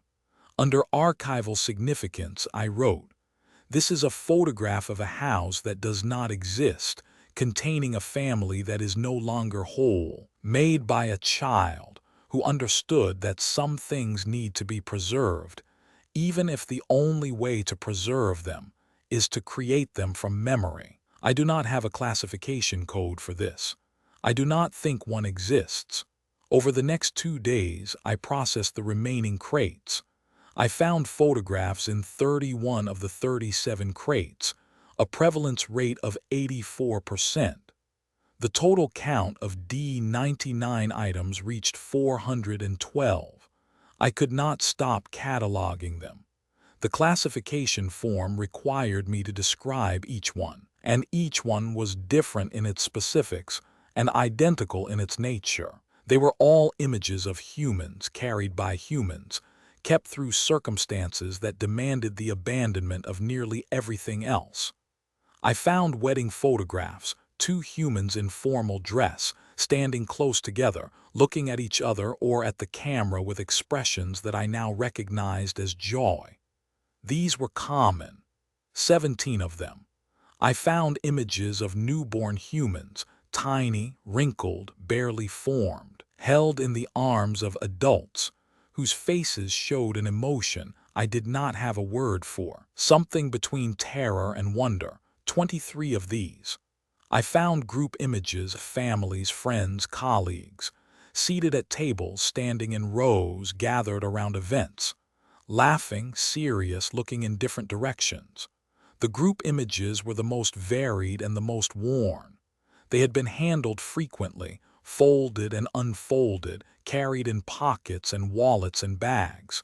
91 of these. I found images of places, houses, streets, landscapes, a particular tree, a particular bench in a particular park. Humans photographed the spaces they inhabited. Not for property records, the images bore no addresses, no legal descriptions. They photographed places because the places mattered. 44 of these. I found images of animals, specifically the companion animals that humans bond with. Dogs, cats, a bird, several creatures I could not identify. The images of animals were often the most worn of all, which suggested they were looked at frequently. 31 of these. I found images of the dead. I knew they were images of the dead because the owners told me. A photograph of a young man, that's my son, he didn't come back. A photograph of an elderly woman, that's my grandmother, she passed in the shelters. A photograph of two smiling children, those are my brothers. These were the images that broke the taxonomy completely. They were not records of living persons. They were not identification materials for administrative purposes. They were images of people who no longer existed, carried by people who could not stop carrying them. I wrote in the non-archival images section, the photographs classified under D99 resist all archival categorization because they are not archival objects. They are not records. They are not documents. They are not reproductions. They are, and I use this term with full awareness that it has no taxonomic standing, they are acts of memory made physical. Humans carry photographs because memory alone is not enough. They need the image. They need the object. They need to be able to hold the past in their hands. The non-archival images section was now 43 pages. The rest of the catalog was 27 pages. The catalog. She submits the catalog. The taxonomy is intact. The taxonomy is not the point. I wrote the final catalog over the last day. The Personal Effects Catalog for Reconstruction Zone 7, Processing Facility 11 was 27 pages. It covered all standard categories: garments, tools, identification materials, currency, religious artifacts, recreational objects, personal correspondence, and miscellaneous items. Each item was classified, indexed, and prepared for transfer to the Central Archives Regional Repository.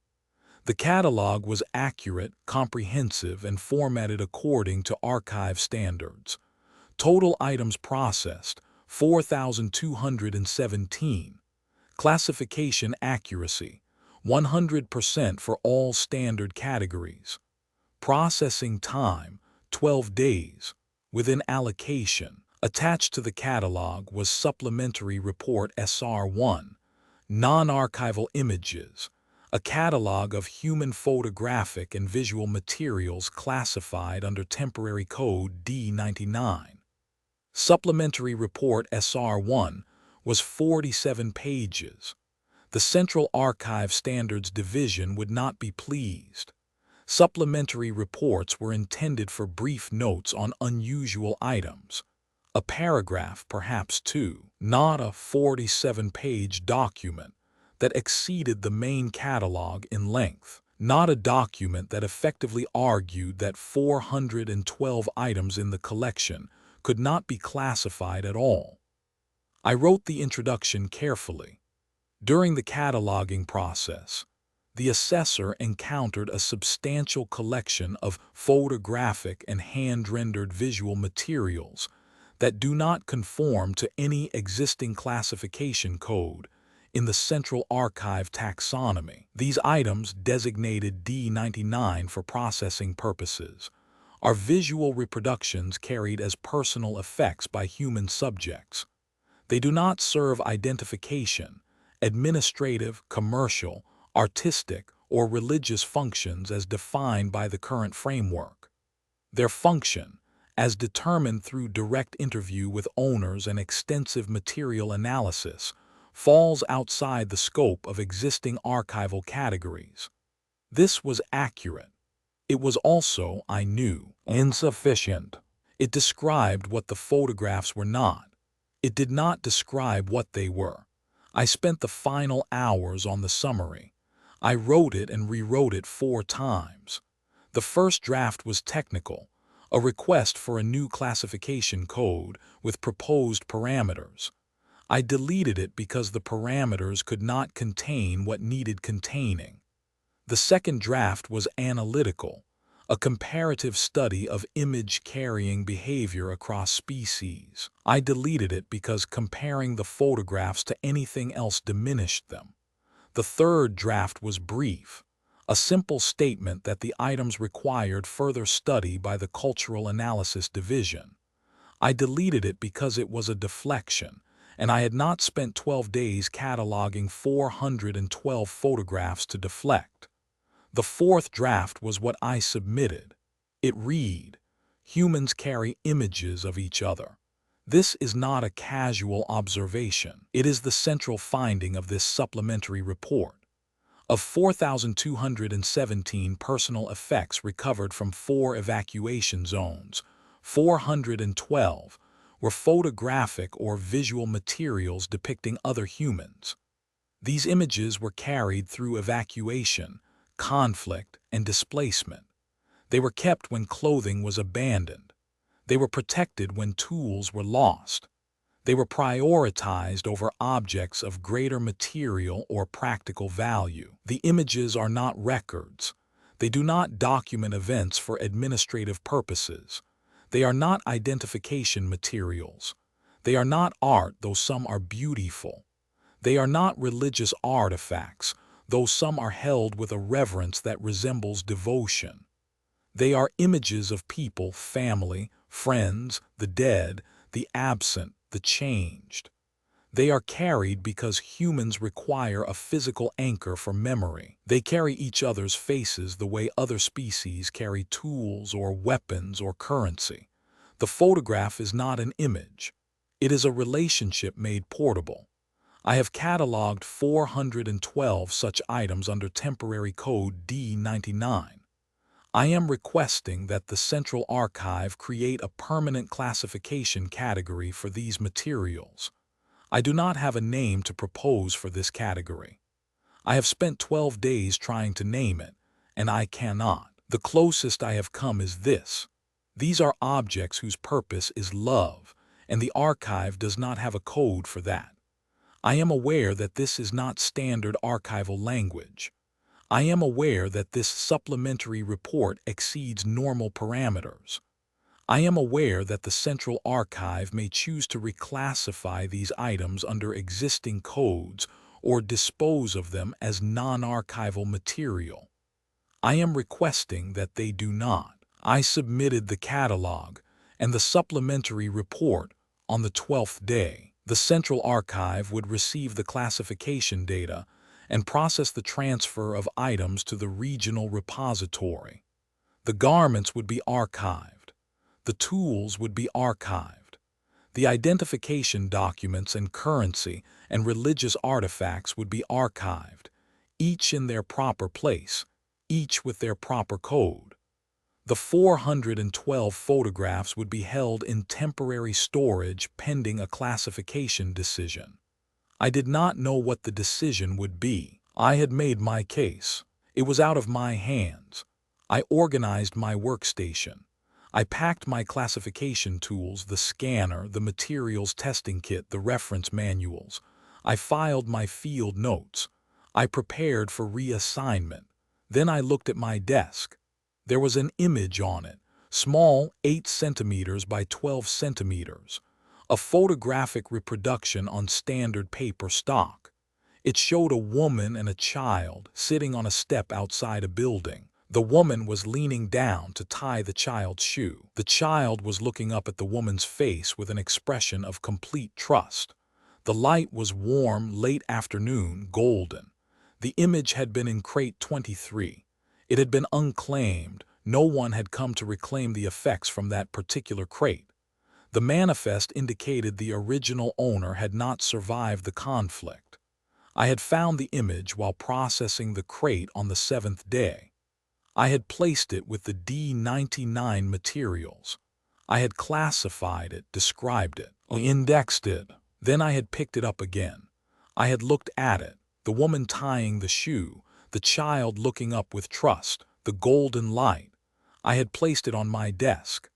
I told myself it was for reference, a representative example of the D99 category kept close for the supplementary report. This was the reason I gave myself. It was not the reason. I did not know the woman or the child. I did not know their names, their histories, their fates. The image had no archival significance to me. It served no function in my work. It was an image of two humans I had never met, engaged in an act so ordinary, tying a shoe, that it would not be noted in any record anywhere.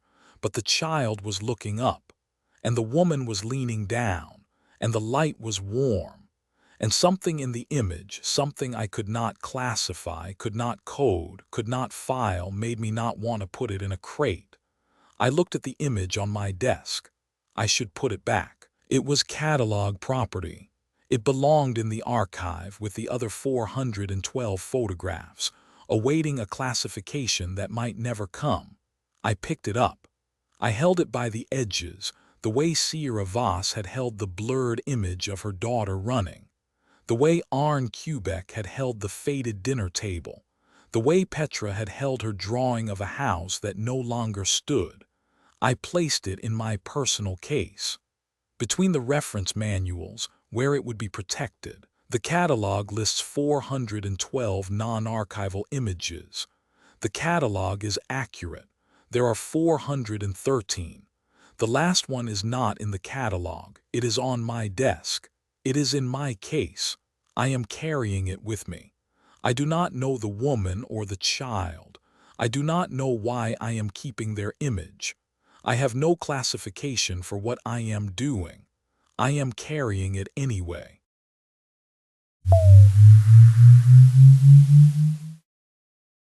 The Lullaby. The signal, every sound has a source. Every source has a purpose. These sources have no purpose he can identify.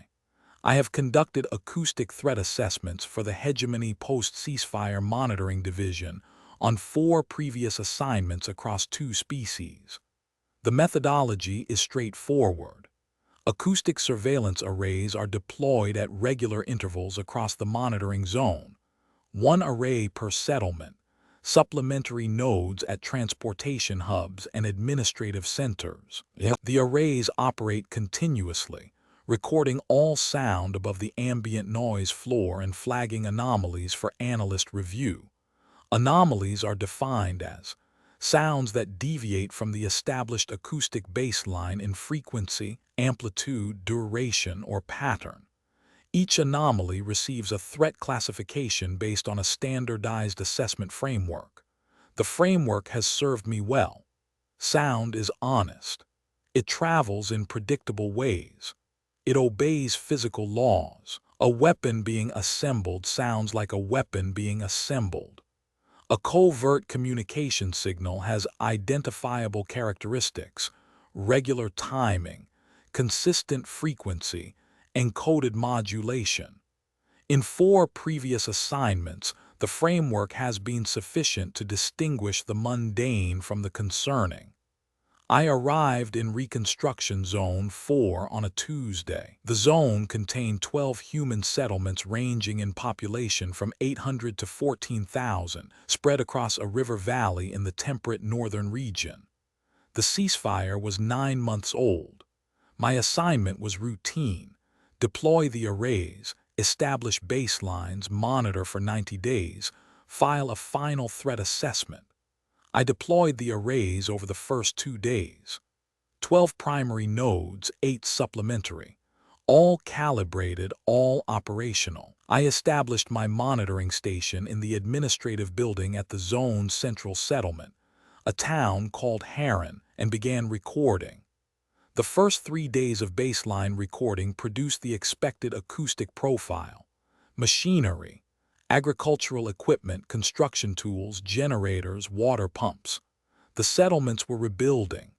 The sounds of reconstruction are universal across species: cutting, hammering, the grind of engines, the whine of electrical systems. I cataloged them and moved on. Transport, ground vehicles primarily. Some animal-drawn carts in the smaller settlements. The occasional aircraft hegemony patrol flights which I excluded from the civilian profile. Standard movement patterns, increased activity in the morning, steady through midday, declining in the evening. Communication devices, radio transmissions on approved frequencies, personal communication units, a primitive wired network connecting the larger settlements, all within ceasefire parameters. No encrypted channels, no unusual modulation patterns. Weather, wind across the valley, rain on the fourth day. The acoustics of rain are distinctive broadband noise, spectrally flat, useful for calibrating the array's noise rejection algorithms. Human vocalizations, speech, laughter, shouting. These were expected. Humans are a vocal species. Their social interactions are heavily sound-dependent. I cataloged the general profile. Speech frequencies concentrated between 85 and 300 Hz for adult males, 165 and 255 Hz for adult females. Higher ranges for children. Standard. By the end of the third day, I had a clean baseline. No anomalies. I noted in my progress report, reconstruction zone for acoustic baseline established, profile consistent with standard post-ceasefire civilian activity. No indicators of concern. On the fourth evening, I noticed the pattern. I was reviewing the fourth day's recordings when the anomaly appeared on the spectral display. It began at approximately 1900 hours local time. A low-frequency vocalization, tonal, rhythmic, in the 150 to 300 Hz range, appeared on the array at Settlement 3, a village called Cato. Duration, approximately 4 minutes. The vocalization had a repeating melodic structure, the same sequence of tones, cycling through a pattern, returning to the beginning, repeating. I noted it and continued reviewing. At 1912, a similar vocalization appeared on the array at Settlement 7, the town of Bren, 23 kilometers from Cato. Different specific frequencies, but the same general characteristics: tonal, rhythmic, repetitive, low frequency. Duration, 3 minutes. At 1920, another, Settlement 1 Heron, my own location. I could hear this one faintly through the walls of my monitoring station. Same profile. Duration, 5 minutes. Over the next hour, I identified similar vocalizations on 9 of the 12 arrays. 9 settlements producing vocalizations with matching temporal, spectral, and structural characteristics within a 90-minute window each evening. I pulled up the recordings from the previous 3 days. The pattern was there. I had missed it during baseline establishment because it fell within the general category of human vocalizations, and I had not been looking for coordination patterns yet. But the data was clear.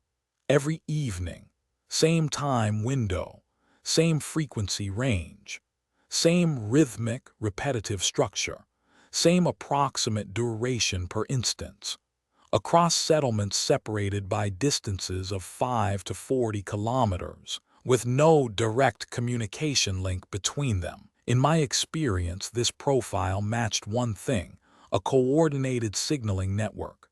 Time transmissions using vocal frequencies to avoid electronic detection distributed across a network of settlements. The repetitive structure was consistent with encoded messaging, a simple cipher built on melodic variation. I flagged the pattern for immediate investigation.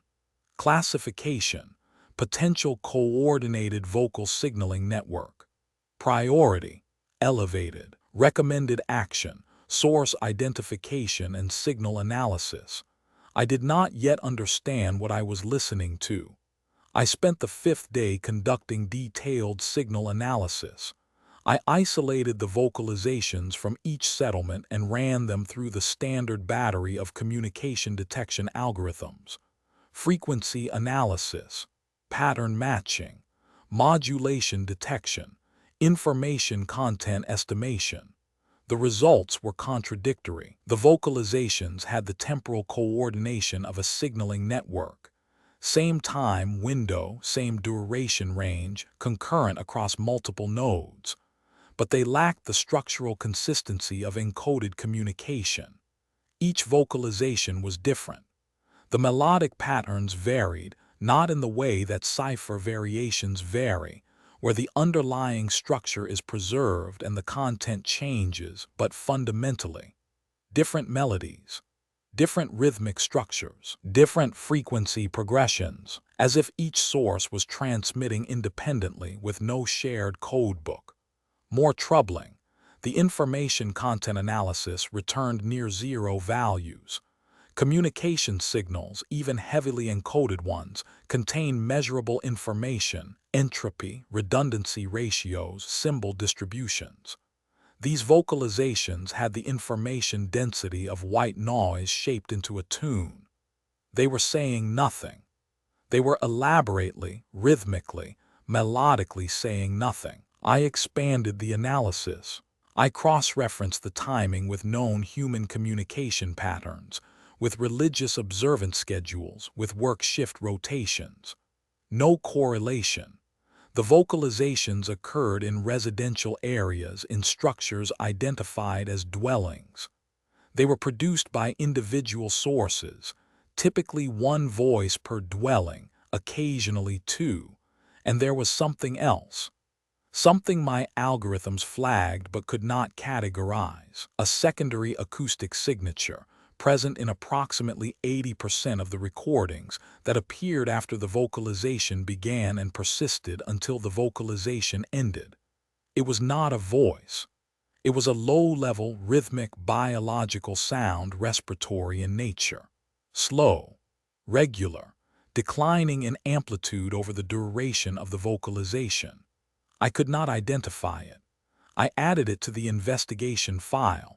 Secondary acoustic signature, unknown biological origin, possibly related to signal reception or confirmation protocol. I requested authorization for a field investigation. My supervisor approved it within the hour. The source. They are not signaling each other. They are signaling something smaller, something that is falling asleep. I arrived in Keto at 1840 on the 6th day, 20 minutes before the typical onset window for the vocalizations. Keto was a small settlement, 1,100 people, primarily agricultural workers. The houses were modest, single-story structures along three main roads that converged at a small market square. Reconstruction was well advanced. Most buildings had been repaired. Roads were cleared. The community infrastructure appeared functional. It looked like what it was, a village getting on with the business of being a village. I positioned myself on the main road with my portable acoustic equipment, a directional microphone, a spectral analyzer, and a recording unit. I was in civilian dress, standard protocol for field investigations in post-ceasefire zones. I looked, I hoped, like a hegemony administrator conducting a routine survey. At 1904, my directional microphone picked up the first vocalization. Source bearing, north-northeast, approximately 40 meters. I walked toward it. The source was a small house at the end of a side road, stone walls, wooden roof, a single lit window on the ground floor. The window was partially open. I positioned myself 3 meters from the window, activated the directional microphone, and listened. A woman's voice, mid-range, approximately 200 Hz fundamental frequency. She was producing a tonal vocalization with a simple melodic structure, a rising phrase, a falling phrase, a sustained note, a rest. Then the pattern repeated. The melody was uncomplicated, 5 distinct pitches, arranged in a sequence that cycled every 8 to 10 seconds. She was not speaking. She was not calling out. She was not transmitting information in any format. I recognized. She was, and I use the technical acoustic term because I did not yet have another, producing a sustained tonal pattern with rhythmic periodicity and melodic repetition. I adjusted the microphone to capture the full acoustic environment of the room.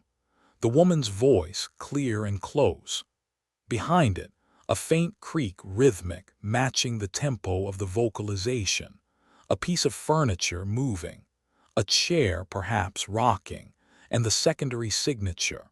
The one my algorithms had flagged. I could hear it now live through the microphone. Breathing, small breathing, a child's breathing, slow, regular, gradually declining in amplitude. I adjusted my position and looked through the window. The room was small and warm. A single lamp cast yellow light. Against the far wall, a narrow bed, a child's bed, low to the floor with a patterned blanket. In the bed, a child, small, perhaps 3 years old, perhaps 4. Eyes half closed, body still except for the slow rise and fall of the chest. Beside the bed, in a wooden chair that rocked slightly with each phrase of the melody, a woman. She was leaning toward the child. Her hand rested on the blanket over the child's chest. She was singing. The melody was the signal I had flagged. The secondary acoustic signature was the child's breathing, the source of the coordinated vocalization network across Reconstruction Zone 4 was this: a woman sitting beside a bed, singing to a child who was falling asleep. I stood outside the window for 4 minutes and 11 seconds. The woman sang the same melody through 7 complete cycles. The child's eyes closed. The breathing deepened. The small body went slack in the way that bodies go slack when sleep takes them. The woman stopped singing. She sat for a moment longer, her hand still on the child's chest. Then she leaned forward and pressed her mouth briefly against the child's forehead. She stood, adjusted the blanket, and left the room. I lowered the microphone. I looked at the spectral analyzer display, still showing the vocalization's frequency profile. A simple, gentle curve with no information content, no encoded message, no tactical significance of any kind. I wrote in my field notes, source identified. Vocalization is non-communicative. Adult female producing tonal pattern for juvenile subject in pre-sleep context. No threat indicators. Classification pending further investigation. I should have closed the investigation there. The signal was identified. The threat was null. Standard protocol. File the assessment. Reclassify the anomaly as civilian behavioral pattern. Continue monitoring for actual threats. I did not close the investigation. I told myself the investigation required additional data points to confirm the null threat classification. This was procedurally defensible. A single observation is not a pattern. I needed to verify that the vocalization behavior was consistent across multiple settlements and multiple sources before I could definitively rule out coordinated communication. This is what I told myself. It was not untrue. It was also not the reason. Over the next 9 days, I visited all 12 settlements in Reconstruction Zone 4 during the evening vocalization window. I positioned myself outside 31 different dwellings and recorded the vocalizations produced within. I documented each one. They were all the same, and they were all different. They were all the same in structure. An adult voice, usually female, occasionally male, producing a tonal, melodic, repetitive vocalization in the presence of a child or children who were transitioning from wakefulness to sleep. The vocalizations occurred in bedrooms, in the low light of evening with the child in a bed or held in the adult's arms. They lasted between 2 and 12 minutes. They ended when the child fell asleep. They were all different in content. Every house had a different melody. Some were slow and descending, the kind of pattern that mimics the body's own settling. Some were faster, more rhythmic, with a gentle pulse that matched a resting heart rate. Some were barely melodies at all, more like pitched humming, a sustained warm tone that filled the room like heat from a stove. In Settlement 5, I heard a man with a deep voice singing a melody so low it was almost subsonic, a rumble that I felt in my monitoring equipment before I heard it. His daughter, approximately 2 years old, was lying on his chest, her breathing synchronized with his within the first minute. In Settlement 9, I heard a woman singing to 3 children at once. The oldest, perhaps 7, was not yet asleep and was singing along in a thin, wandering voice that did not quite match the melody. The woman adjusted her own singing to accommodate the child's variations. She did not correct the child. She harmonized with the errors. In Settlement 2, I heard an elderly woman singing to an infant. The song was in a language I did not have a translation module for, an older dialect, perhaps, or a regional variation. The melody was achingly slow, with long pauses between phrases. During the pauses, the old woman would murmur something too quiet for the directional microphone, too soft for transcription. The infant slept before the second verse. I recorded them all. I analyzed them all. I ran them all through the standard communication detection algorithms, knowing the results before they came back. No information content, no encoded messaging, no tactical significance. But there was something in the recordings that the algorithms could not measure, something in the way the voices dropped to near whisper at the end of a phrase, something in the way the melodies curved downward, always downward, as if the music itself was lying down. Something in the silence that came after the last note, the particular quality of a room where a child has just fallen asleep and the adult has not yet moved. I did not know how to classify it. I continued investigating. On the 10th day, I began interviewing the parents. This required a cover story. I could not tell them I had been monitoring their settlements with acoustic surveillance arrays and had flagged their bedtime singing as a potential security threat. Instead, I presented myself as a hegemony cultural documentation officer, a plausible role, given the post-ceasefire reconstruction context, conducting a survey of human domestic practices. The first woman I interviewed was Kata Vaughn, a 31-year-old mother of 2 in Settlement 3. I asked her about the vocalization she produced each evening at her children's bedtime. She looked at me strangely. She said, "You mean the lullaby?" Lullaby, I wrote the word down. I did not have it in my operational vocabulary. I asked her to define it. She said, "It's a song you sing to help a child fall asleep." I asked, "Did the song contain instructions for the child? A directive to sleep?" She laughed. She said, "No, I mean some of them do, I suppose. Go to sleep, go to sleep. But Mila doesn't sleep because I tell her to. She sleeps because," she paused. "She sleeps because I'm there, because she can hear me. The song just gives her something to follow down." I asked, "Follow down where?" She said, "Into sleep, like a path. The song goes down and she follows it."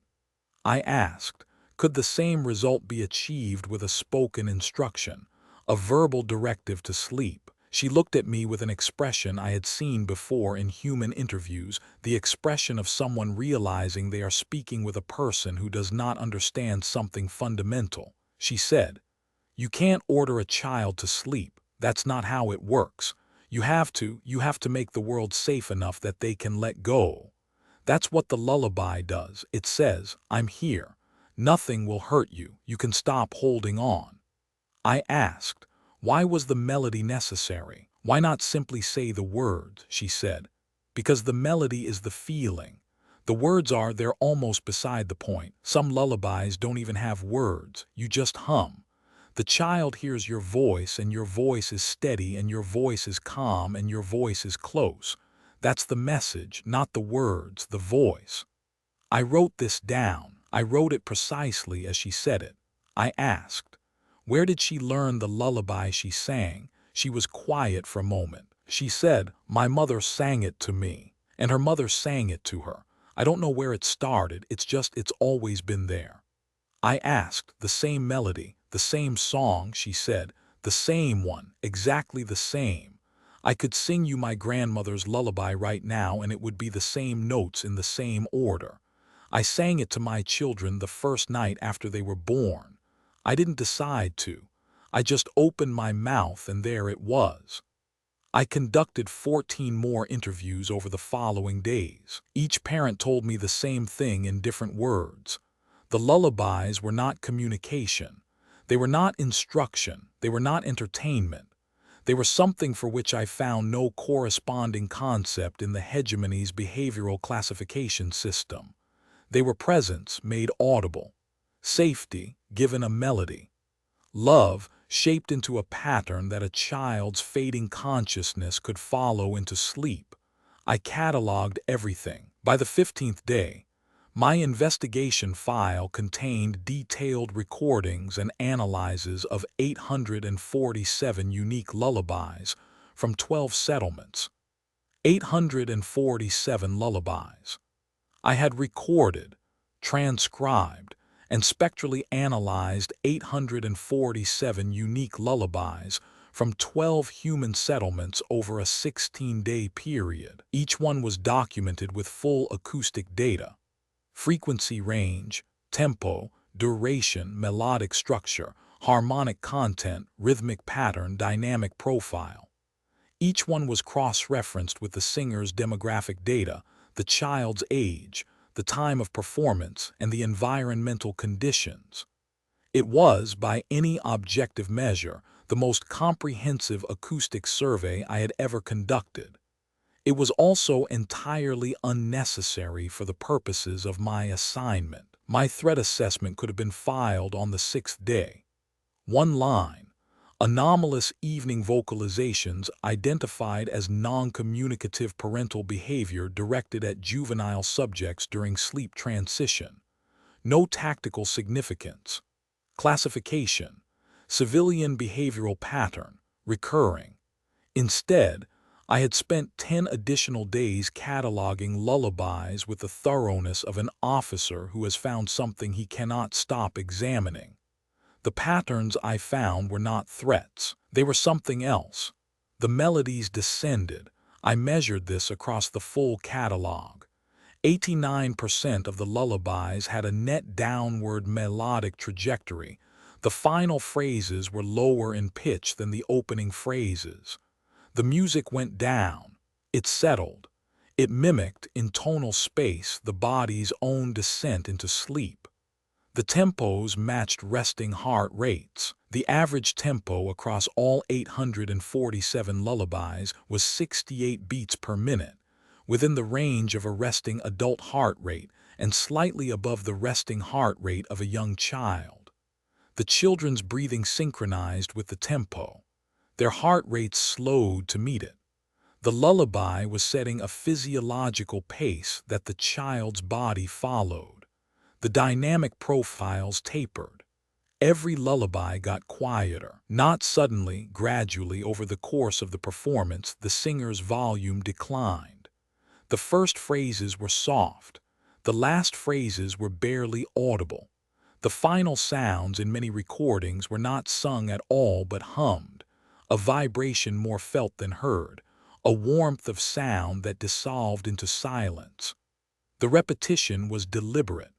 The same phrases, the same melodic fragments, cycling again and again, not because the singer had nothing else to say, but because the repetition itself was the function. Each cycle was a signal: I am still here, I am still here, I am still here. The child could track the voice through the fog of approaching sleep, following it like a beacon, and as long as the voice continued, the child knew it was safe to let go. I documented all of this. 200 pages of analysis. Spectrograms, frequency plots, tempo maps, dynamic curves. A complete acoustic taxonomy of human sleep vocalizations, organized by settlement, by singer, by melodic family, by structural type. My threat assessment was one line. My personal research file was 200 pages. I was aware of the disproportion. I was aware that no supervisor at the Acoustic Threat Assessment Division would request, require, or understand a 200-page analysis of non-threatening civilian vocalizations. I was aware that the file had no professional justification. I continued working on it. The frequency. The assessment is filed. The file stays open. The humming has started.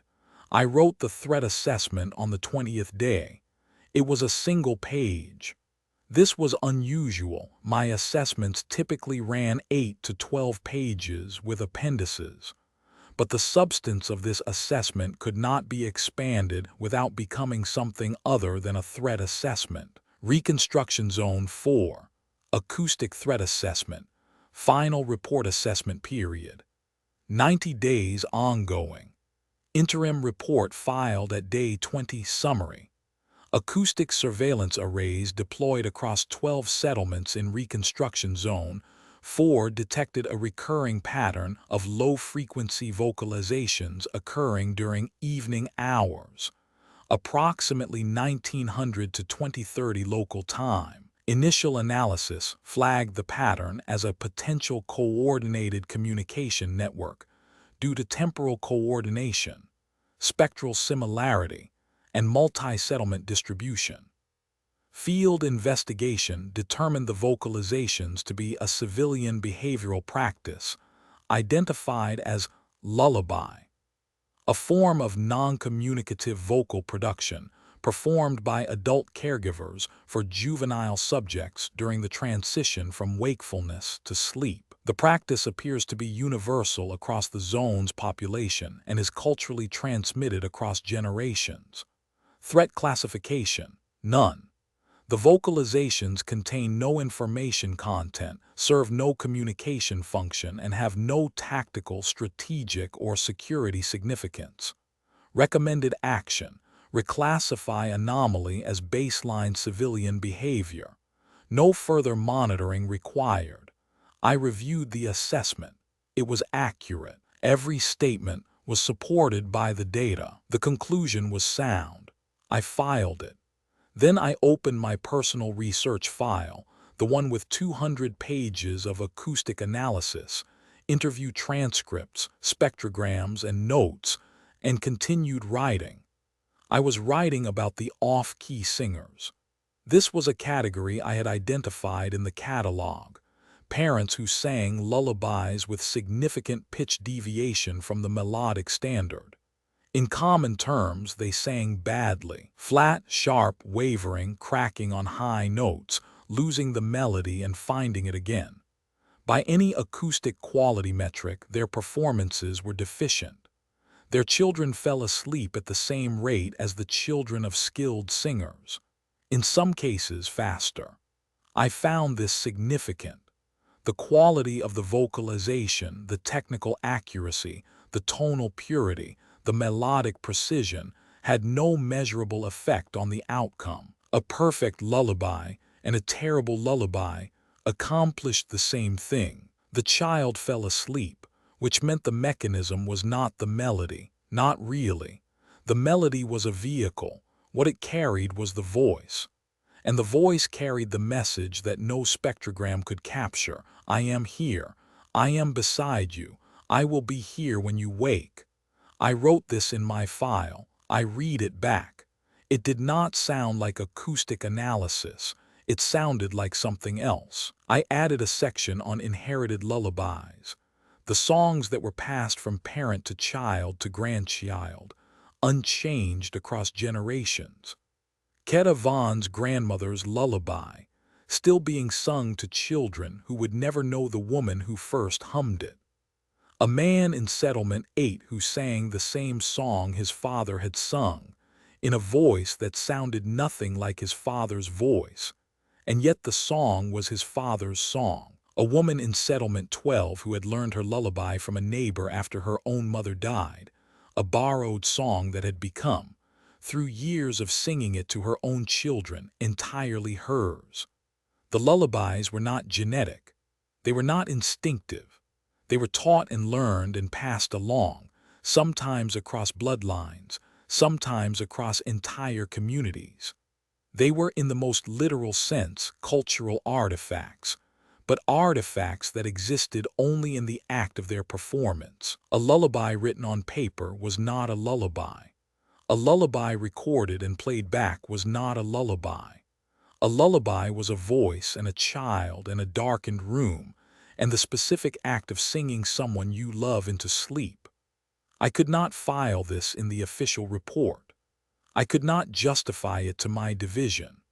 I could not explain, in the language of acoustic threat assessment, why I had spent 200 pages documenting a sound that meant nothing and meant everything. It is the 30th evening. I walk through Heron after dark. My monitoring equipment is at the station. I am not carrying any instruments. I am not recording. I am not conducting an investigation or building a catalog or writing an assessment. I am listening. The houses along the main road are lit from within. Yellow light, the humans prefer warm spectrum illumination in their dwellings, a fact I have documented but not explained. Through the windows, the evening domestic sounds, dishes being cleared, water running, voices in conversation, a child protesting bedtime with the particular indignation of someone who is certain they are not tired. Then the lullabies begin. They do not begin simultaneously. There is no coordination despite what my initial analysis suggested. They begin one by one as each household reaches its own particular moment. A window goes quiet. A light dims. A voice lifts. I can hear 3 of them from where I stand on the main road. 3 different melodies from 3 different houses. One is the low humming of a father. I have heard him before. Settlement 1, Dwelling 14. A mechanic named Dov Aaron who sings to his son in a voice like a machine idling. One is a clear, high melody. A woman I have not documented, singing a song I have not cataloged. One is barely audible, just the ghost of a tune, drifting through a window that is almost closed. I stand in the street and I listen to 3 lullabies at once. They do not harmonize. They are not in the same key. They are not in the same tempo. They overlap and clash and wander in 3 different directions. And yet, heard together from the street in the dark, they make a kind of sense. Not musical sense. Not acoustic sense. A different kind of sense. The kind that the spectrograms cannot capture and the algorithms cannot measure and my 200-page research file cannot quite articulate. The sound of a settlement putting its children to sleep. The sound of an entire community independently and simultaneously performing the same act of love. Not coordinated, not organized, just happening. Because it is evening and there are children and the children need to sleep, and the parents need to sing them there. I continue walking. More houses, more lullabies. Some nights I can hear a dozen of them if the air is still and the windows are open. I have mapped the entire zone this way, not the acoustic threat map I was assigned to make, but a different map. A map of where the singing happens. A map of where the children are. I have started humming. I do not know when it began. Somewhere in the 2nd week of the investigation, perhaps, or the 3rd. I noticed it the way you notice a sound that has been present for some time before you become conscious of it. A background frequency that had been running without my awareness. The melody is not one I have cataloged. It is not any specific lullaby from any specific settlement. It is something that has assembled itself, in my mind, from fragments.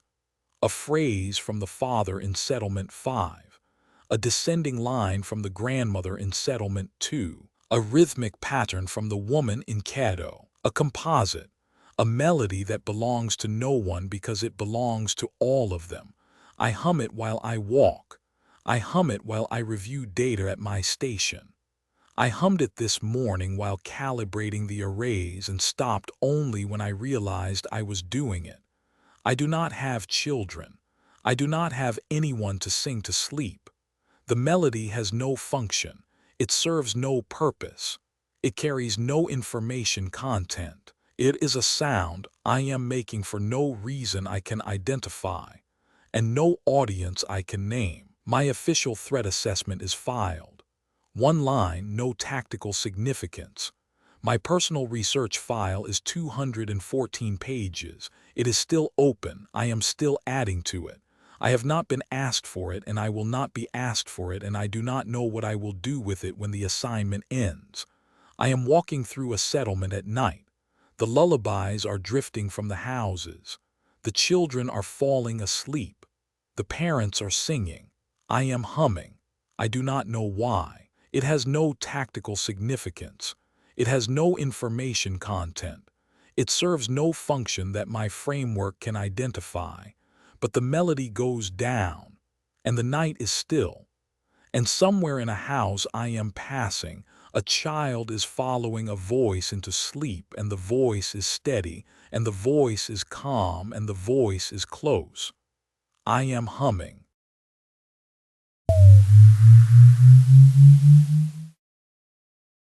The name. The registry, every individual has one name. The system requires it. I have standardized population records for the Hegemony Population Registry Division across 3 species and 6 reconstruction zones. The work is not complicated. It is meticulous, which is a different thing.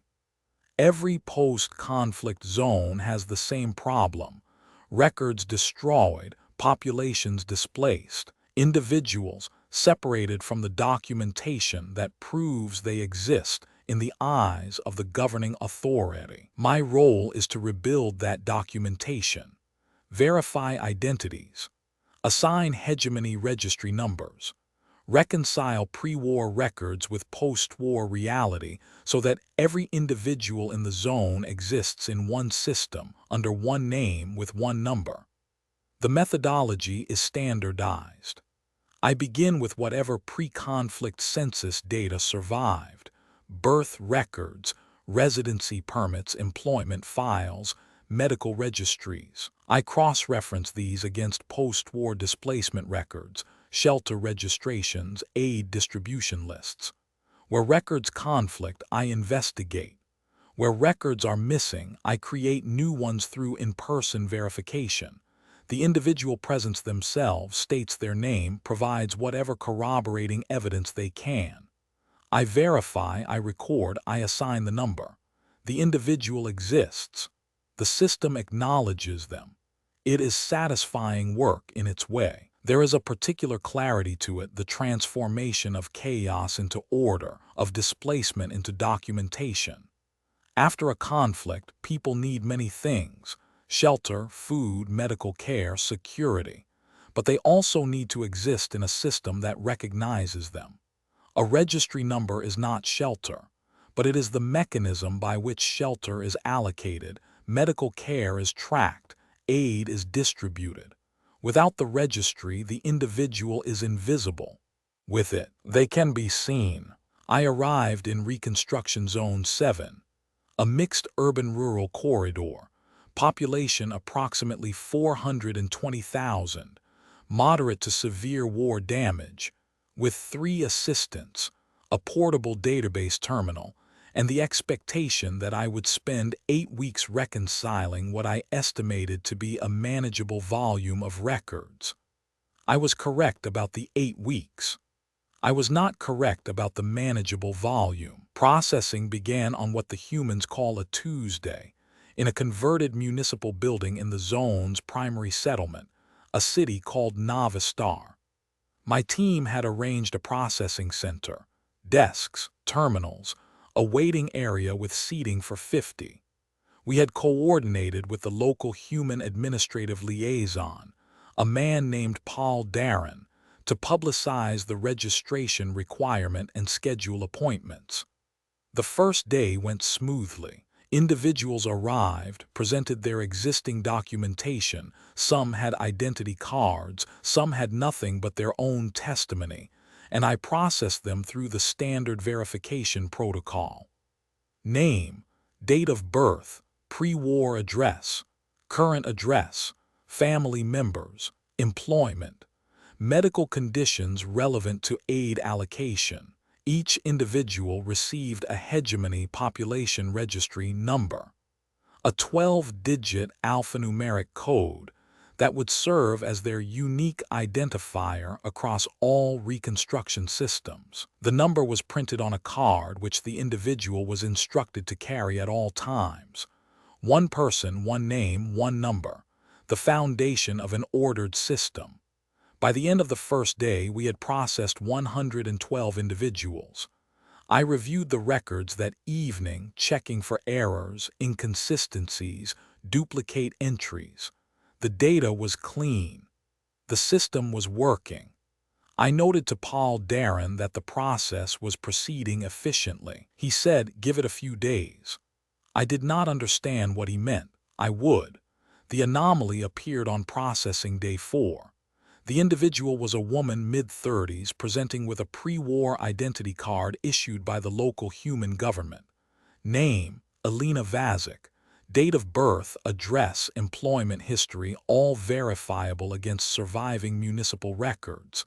Standard processing. I entered the data, cross-referenced it, found no discrepancies. Then I began the family linkage verification, the process of connecting an individual's record to the records of their immediate family members to ensure household units are accurately documented. Alina Vazic had 2 children, ages 7 and 4, registered in the shelter system. I pulled their records. The children's shelter intake forms listed their guardian as Mama, not Alina Vazic, not Mother Alina Vazic. Simply, Mama. I flagged this as an intake error and continued. The children's medical records from the field hospital listed their mother as Lena Vazic, not Alina, Lena. The food distribution log for their shelter block listed Alina Vazic's ration allocation, but a handwritten note in the margin. The humans had supplemented the digital system with paper records during periods of power disruption. Read. Little bird, extra ration approved. Nursing infant resolved. Little bird. I searched the registry for an individual named Little Bird. No results. I searched for Lena Vazic. No distinct record, only Alina Vazic, whose name had been recorded differently in different systems. I called Alina Vazic back to the processing desk. Your identity card says Alina Vazic. Yes. Your children's shelter records list you as Mama. Your medical records say Lena Vazic. The food distribution log refers to someone called Little Bird at your ration address. She looked at me with an expression I could not read. Then she said, "Those are all me. They cannot all be you. You have one name." "I have one legal name," she said. "I have several names." I asked her to explain. "Alina is what's on the card," or she said. "It's what the government calls me, what I sign on forms. Lena is what my friends call me, what my husband called me." She paused. "Mama is what my children call me. It's not a nickname, it's what I am to them. If you asked my daughter who I am, she would say Mama. That's my name in her world. And Little Bird," she smiled. It was a small smile, and there was something in it that I would later learn to recognize as tenderness, a word I did not yet have a use for in my professional vocabulary. "My mother calls me that. She has called me that since I was born. I was small, the smallest baby in the ward, the nurses told her. She said I looked like a little bird in the nest. She has never called me Alina, not once in 36 years. Your mother is alive. She is in the shelter on Voss Street. She is 71 and she calls me Little Bird and she will not stop, and I do not want her to." I looked at my registry form. One field for name, one name per individual. Which name should I enter? I said, Elena Vazic, Lena, Mama, little bird looked at my form. She looked at me. That depends, she said. Who am I to you? I processed Elena Vazic under her legal name and moved to the next individual, but I had begun to notice something. The records were full of these discrepancies, not errors, patterns. A man named Gregor Tomas, whose employment records listed him as Gogo. A teenager named Sofia Markovic, whose school records alternated between Sofia and Fifi, with no apparent consistency. An elderly man whose medical file said Viktor Aronov, but whose shelter mates, when interviewed for corroboration, all referred to him as Deda. A word I looked up and found meant grandfather in the local language, though none of the shelter mates were his biological grandchildren.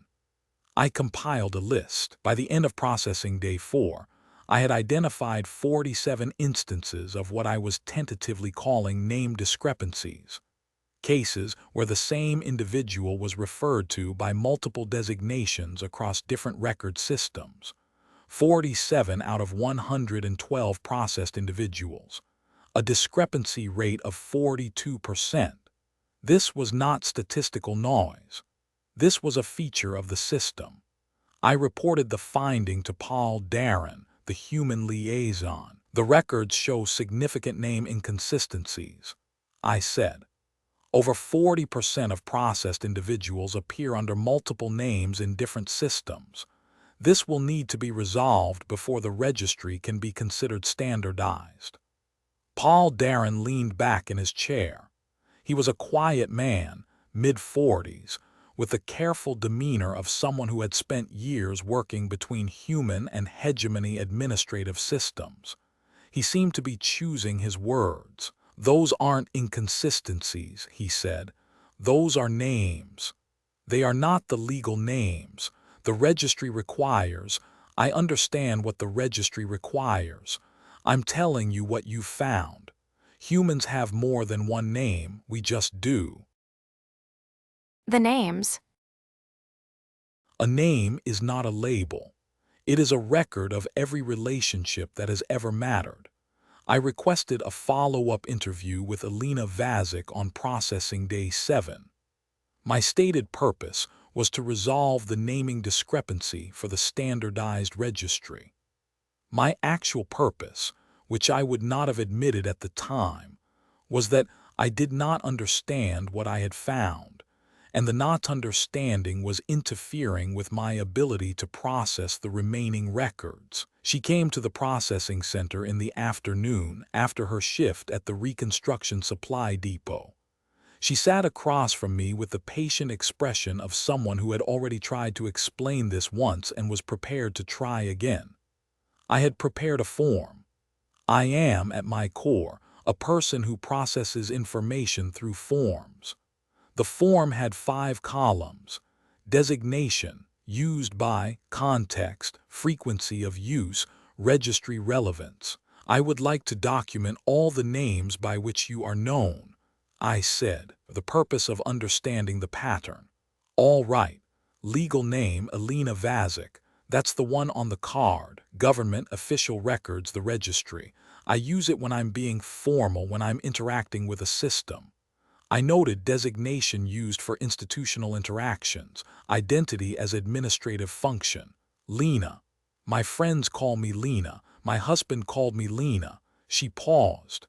It's the name for the people who know me, not know of me, and know me. If you call me Elena, you've read my file. If you call me Lena, you've sat at my table.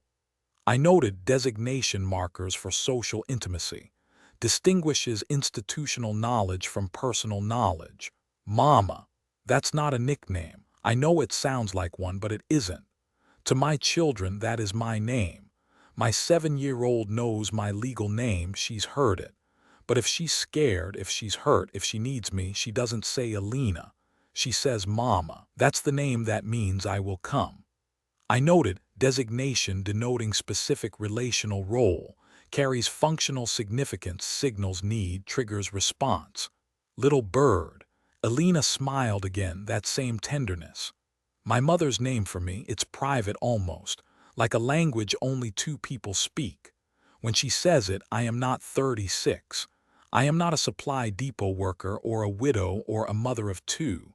I am her daughter and I am small and she is holding me. The name does that.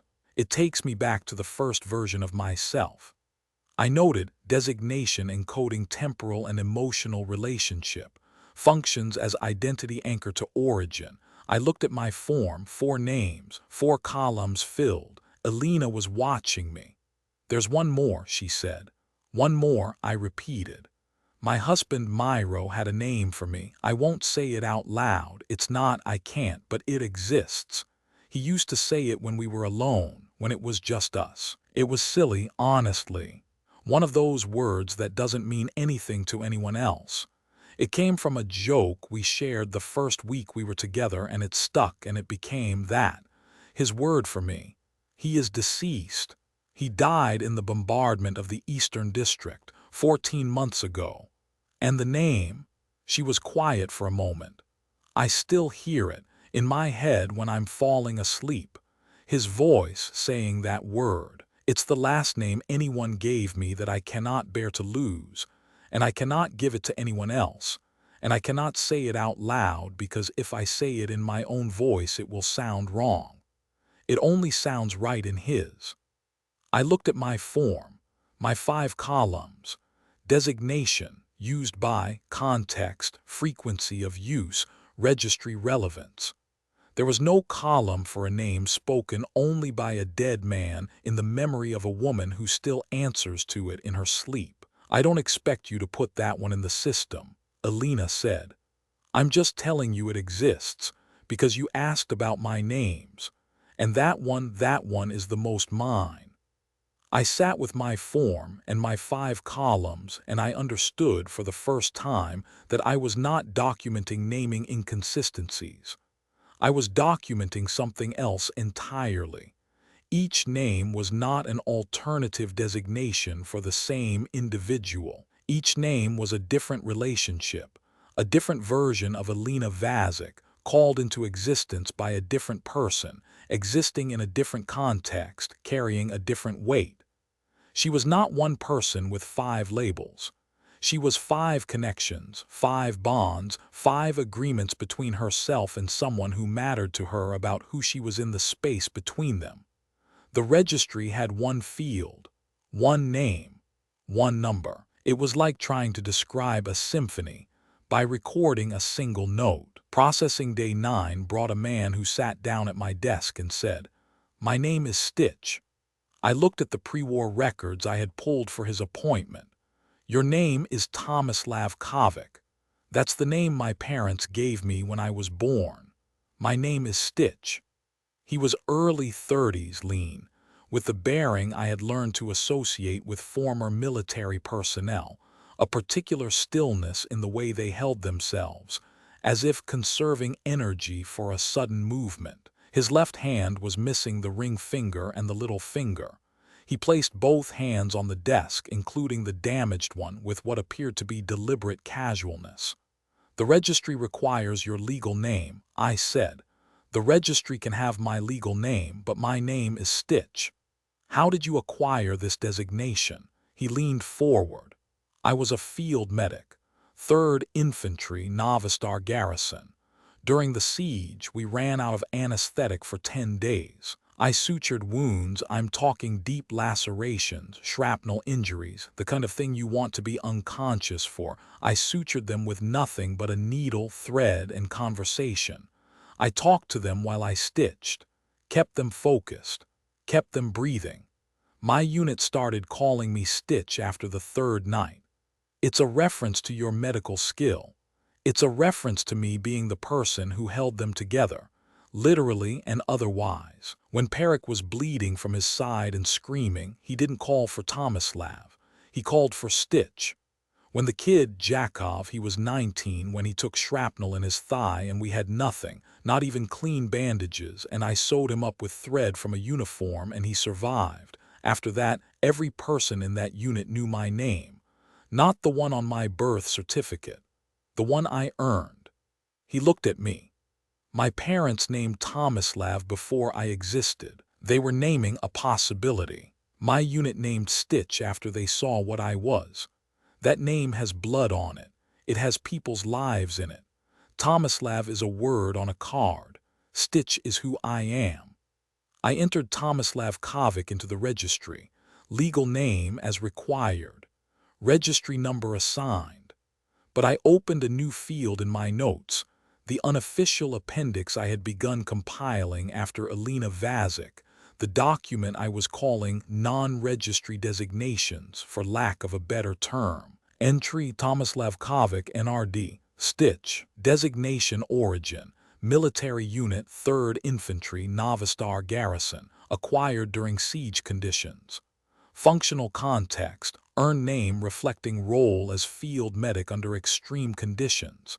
Individual stated preference, identifies primarily by NRD rather than legal name. Stitch Tomislav, watch me write. What are you putting down? Your other name. It won't appear in the official registry, but I am keeping a record. He was quiet for a moment. Then he said, "Thank you." It was the first time in 6 reconstruction zones that a human had thanked me for anything related to the registration process. The registry number, the thing I was there to assign, the thing that would make this man visible to every system in the zone, had produced nothing. A note in an unofficial appendix about a name that would never appear in any hegemony database had produced gratitude. I was beginning to understand that I had been measuring the wrong things. The children were the most difficult to process. Not because they were uncooperative, most were eager, even excited, to receive a card with their name and number on it. The difficulty was that the name on the card was, for many of them, only one name among several that were actively in use, and the others changed with a frequency that made documentation impossible. I processed a group of 12 children from the Novostar East Shelter on processing day 11. Their shelter coordinator, a woman named Mrs. Boskovic, accompanied them. She was a former school teacher who had organized the shelter's children into something resembling a school, and she knew every child by name, by multiple names. "This is Annika Petrovic," she said, presenting a girl of approximately 9 years. "I'm Rocket now," the girl said. "Since when?" Mrs. Boskovic said. "Since yesterday. Dario said I run the fastest, so I'm Rocket." I looked at Mrs. Boskovic. She shrugged. She was professor last week because she corrected the teacher on a math problem. Before that she was Annie. The legal name is Annika. Good luck. I processed Annika Petrovic. Legal name, registry number. In the non-registry designations appendix I wrote Annika Petrovic NRD, Rocket current, professor recent, Annie persistent. Designation origin peer group. Note: NRDs are fluid and subject to frequent change. Current designation based on physical speed, previous based on intellectual achievement. The next child introduced himself as Dragon. His legal name was Marko Savic. He had been Dragon for 2 weeks, which he reported as a long time. Before that, he had been Marko the Brave, a name he had given himself after climbing to the roof of a damaged building, an act that had earned him both the name and a week of restricted privileges. I processed 8 more children. Each had at least 2 names. Several had 3 or 4. The names came from friends, from siblings, from games, from achievements, from failures, from physical characteristics, from jokes that only other children understood. One boy's name was Oops. He would not explain why, and the other children dissolved into laughter when I asked. The names were not permanent. They were not even semi-permanent. They shifted with the week, the game, the mood, the social dynamics of a group of children who were rebuilding their world in the rubble of the old one. A child who was Rocket today might be Mouse tomorrow if she was caught being afraid of something. A child who was Dragon might become Puddle if he cried in front of his friends, though Mrs. Boskovic assured me that the teasing names rarely lasted, because the children had an instinct for when a name was cruel versus when it was play. They're figuring out who they are, she said, watching me struggle with my appendix. That's what the names are. They try one on, see if it fits, discard it, try another. When they find one that sticks, one that other people use and that they answer to without thinking, that's when they've found something real about themselves. The registry requires a stable identifier, I said. Then use the legal name, that's the stable one. But it's not the real one. The real one is whichever name makes them turn around when someone calls it in a crowded room. On processing day 13, I encountered something I had no category for. The woman's name was Marta Novik, 63 years old, pre-war occupation, bookkeeper. Current status, displaced, residing in temporary housing on the western edge of Novostar. Her husband, Branko Novik, had been killed during the third bombardment. No children. She came alone to the processing center. I began the standard verification. Name, Marta Novik. Date of birth, she provided it. Current address, we are in Unit 17, Block 4, Western Temporary Housing. I looked up, yes. The registry shows your husband as deceased. He is, you said we. Marta Novik looked at me. She was a small woman, neatly dressed, with the careful posture of someone who had spent decades sitting at a desk. Her hands were folded in her lap. She did not appear confused or distressed. I have said we for 41 years, she said. Branko and I were married for 41 years. In that time we made every decision together. Where we lived, what we ate, how we spent our evenings. When the war came, we went to the shelter together.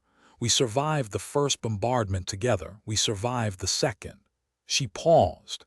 He did not survive the third. I did, but I have not learned to say I yet.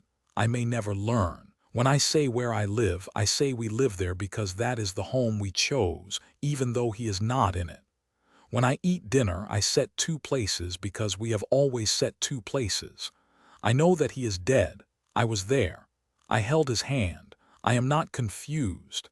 She looked at me with eyes that were clear and dry and utterly certain. I am simply not finished being we.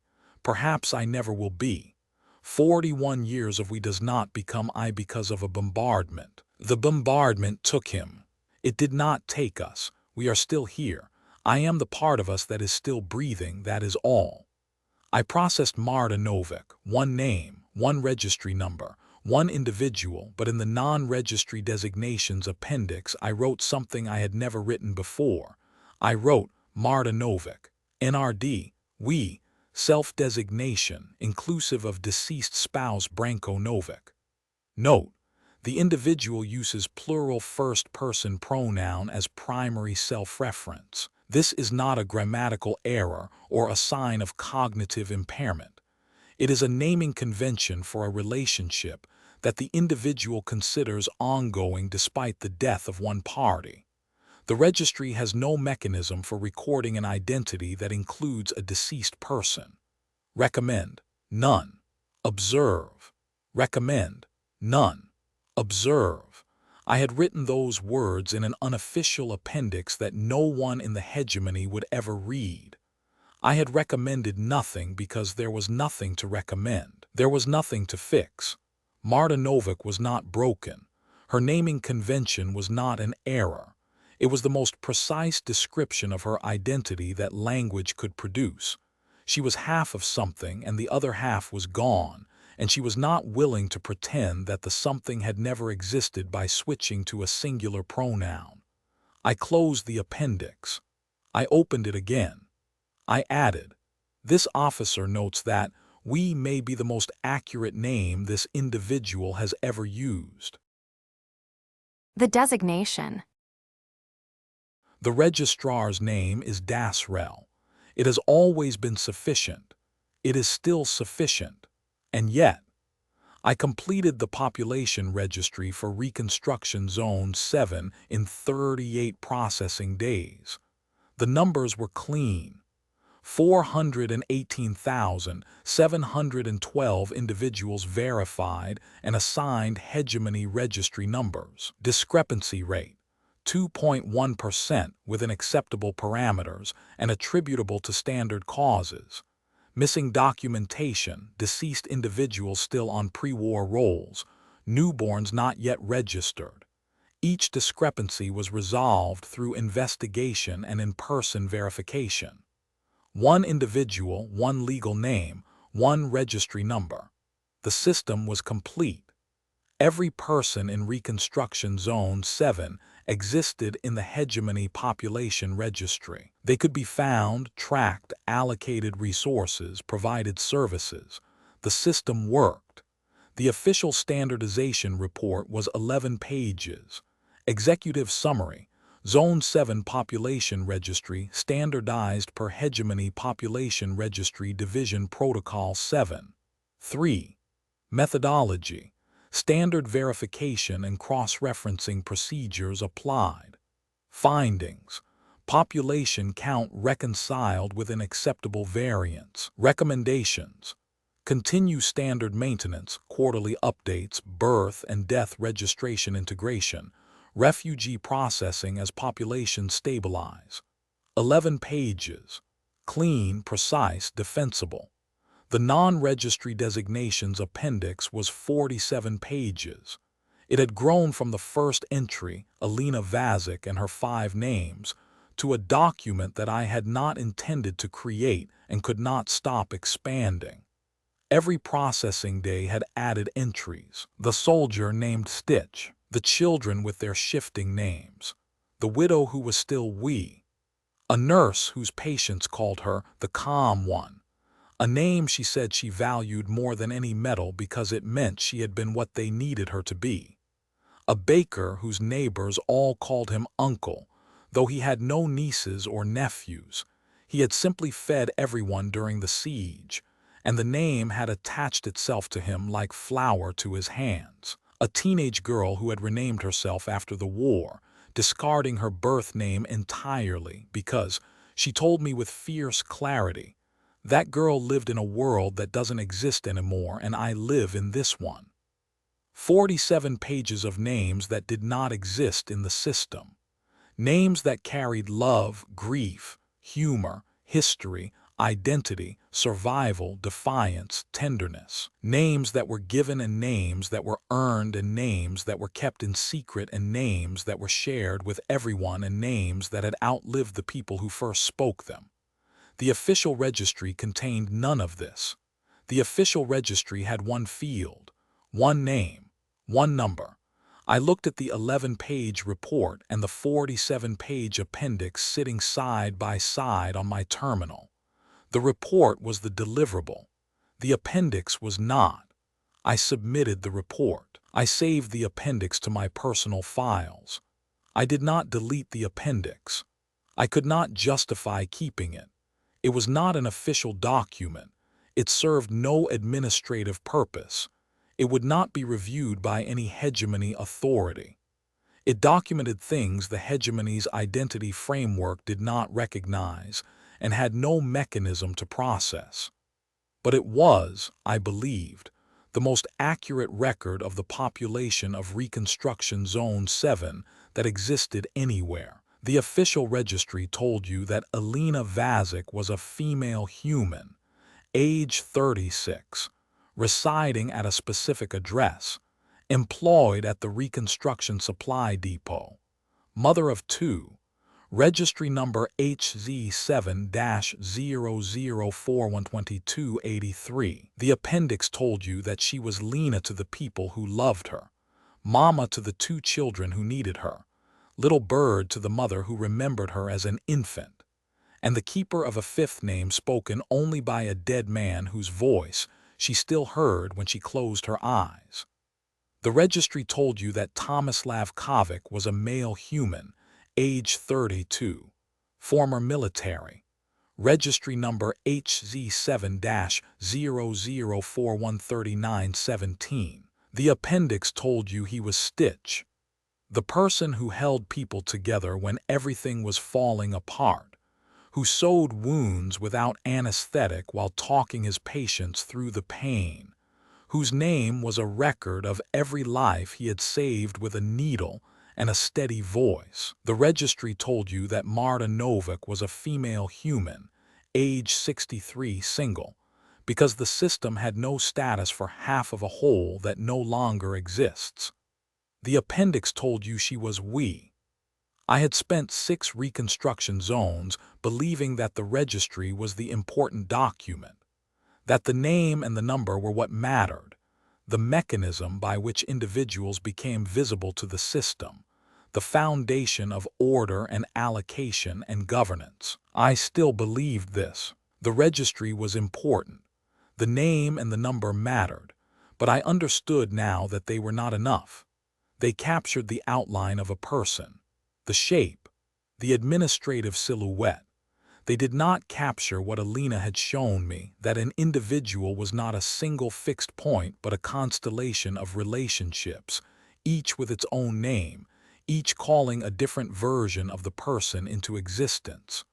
The registry saw one star and called it the whole sky. On processing day 40, I closed the processing center. The work was done. The equipment was being packed. My 3 assistants were crating the portable terminals for transport to the next assignment. The waiting area, which had held over 38 days, thousands of humans who had sat in those chairs and told me their names, was empty. Paul Darren was helping with the breakdown. He had been helpful throughout the assignment, competent, patient, skilled at translating between hegemony administrative requirements and human expectations. He had not complained when the processing ran long.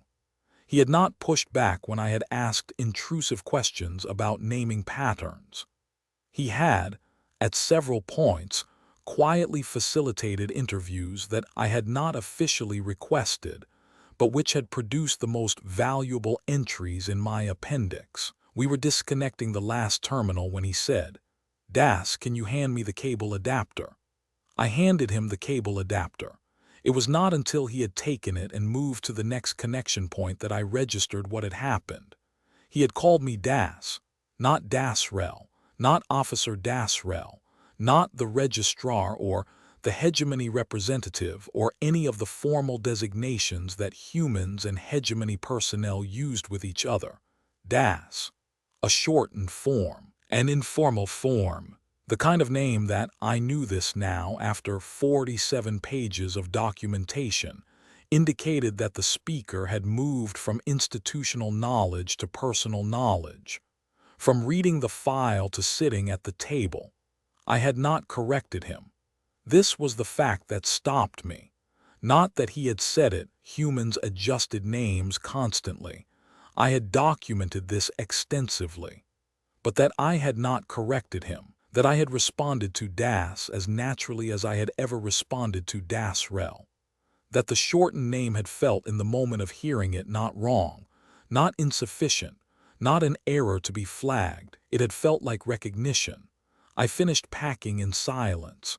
Paul Darren continued to call me Das twice more in ordinary logistical exchanges. Das, the shipping label goes here. Das, I'll lock the front after you leave. Each time I responded. Each time. I did not correct him. I carried the last crate to the transport vehicle. The processing center was empty. The chairs were stacked. The registration posters had been taken down.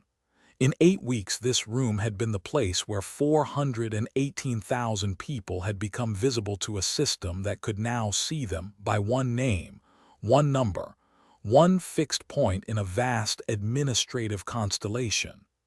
I stood in the empty room and I thought about Alina Vazic, who was 5 people depending on who was speaking, about Stitch, who was the name earned in blood and thread, about the children who were trying on identities like costumes, discarding the ones that did not fit, keeping the ones that made them turn their heads, about Marta Novak, who was still we because 41 years of love does not become singular because of a bombardment. And I thought about Das, a name I had not chosen, a name I had not requested, a name that appeared in no file and no registry, and no official record anywhere. A name given to me by a human who had worked beside me for 8 weeks and who had, apparently, decided that he knew me well enough to shorten my designation, to move from the formal to the familiar, to indicate, through nothing more than the removal of a syllable, that I was no longer an officer from a division, but a specific person he had come to know. Das. I did not include this in the report. I did not add it to the appendix either. The appendix was for documenting human naming behaviors. This was not human naming behavior. This was something else. This was a human naming me, giving me something I had not known I lacked, a name that existed outside the hegemony's system, that belonged not to my rank or my role or my species, but to the space between me and one person who had decided I was worth a shorter word. I stood in the empty processing center and I understood, with a clarity that my 47-page appendix had been building toward without my knowledge, what Alina Vazik had meant when she asked, "Who am I to you?" A name is not a label. It is an answer to that question. Every name a person carries is an answer given by a parent, a child, a friend, a lover, a unit of soldiers who survive together, a group of children playing in the rubble, a widow who will not stop being half of a whole. The hegemony registry gives every individual one name and one number. This is sufficient for the system. It will always be sufficient for the system. It will never be sufficient for the person. I left the processing center. I walked to the transport vehicle. Paul Darren was waiting by the door. "Safe travels, Das," he said. "Thank you, Paul," I said. I did not realize until I was in the vehicle, watching Navistar recede through the rear window, that I had shortened his name too. I do not know when that started. I do not know when Paul Darren became Paul. I did not make a decision to do it. It simply happened the way it happens for humans, apparently. A relationship reaches a certain depth and the name changes to match it, like water finding its level. I have one name in the hegemony registry. DASREL, Population Registry Division, Identity Standardization Unit. I have 2 names now. The second one is not in any file. It is not in the appendix. It is not in the report. It exists only in the space between me and a man in Reconstruction Zone 7 who called me Das and meant, "I know you." I do not know what to do with this. I do not think I need to do anything with it. I think I just need to carry it.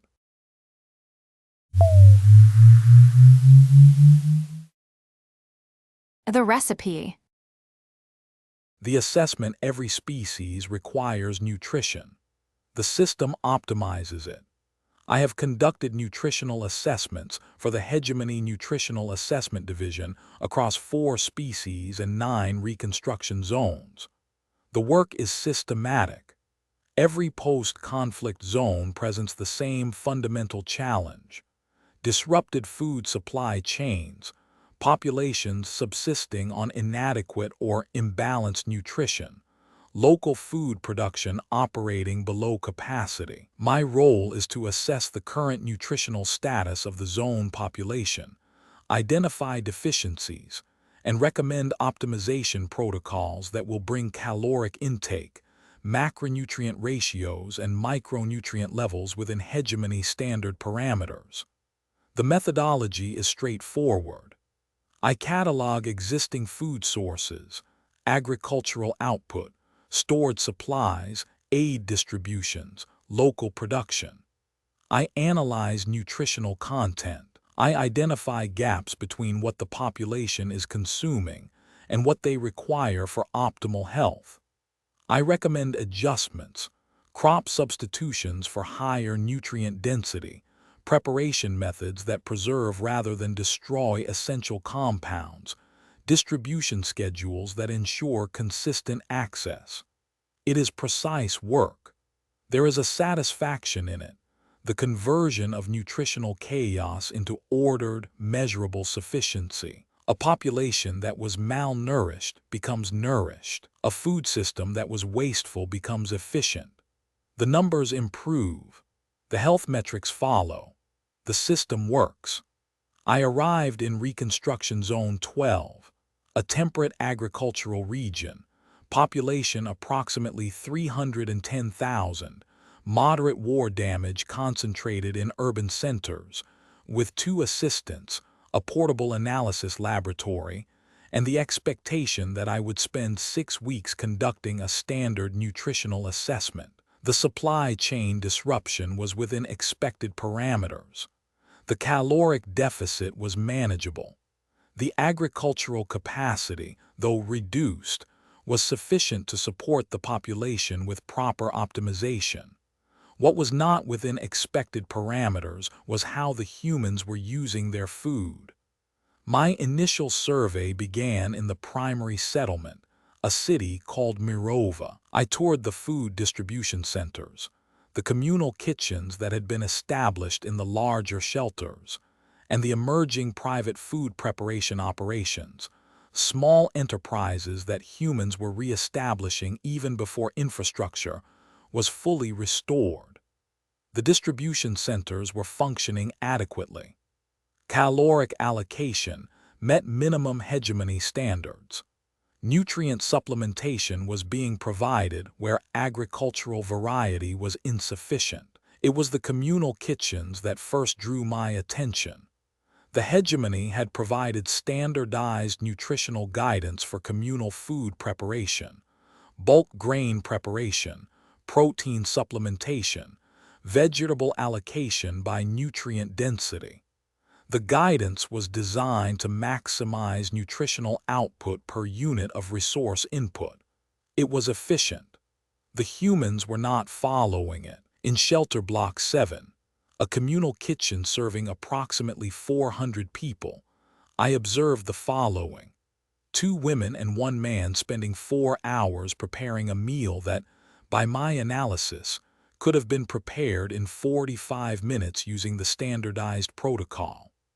The nutritional content of the final product was nearly identical to what the standardized protocol would have produced, within 3% variance on all macronutrient measures.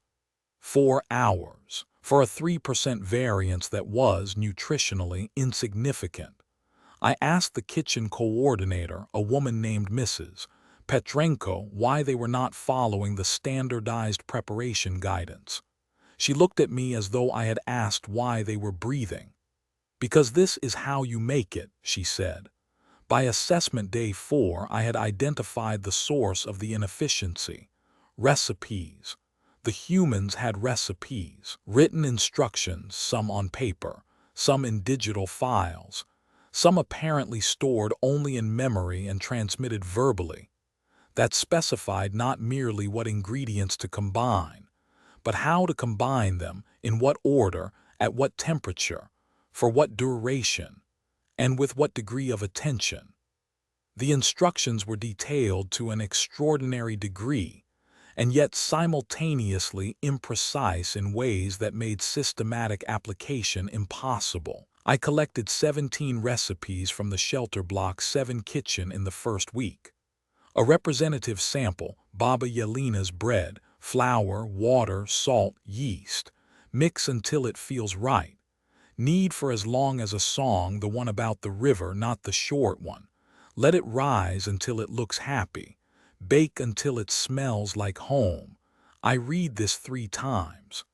Until it feels right is not a measurement. As long as a song is a duration dependent on which song and how fast one sings it. Until it looks happy is an aesthetic judgment applied to dough which does not have emotional states. Until it smells like home is a termination condition that varies by individual, as each person's olfactory association with home is unique and subjective.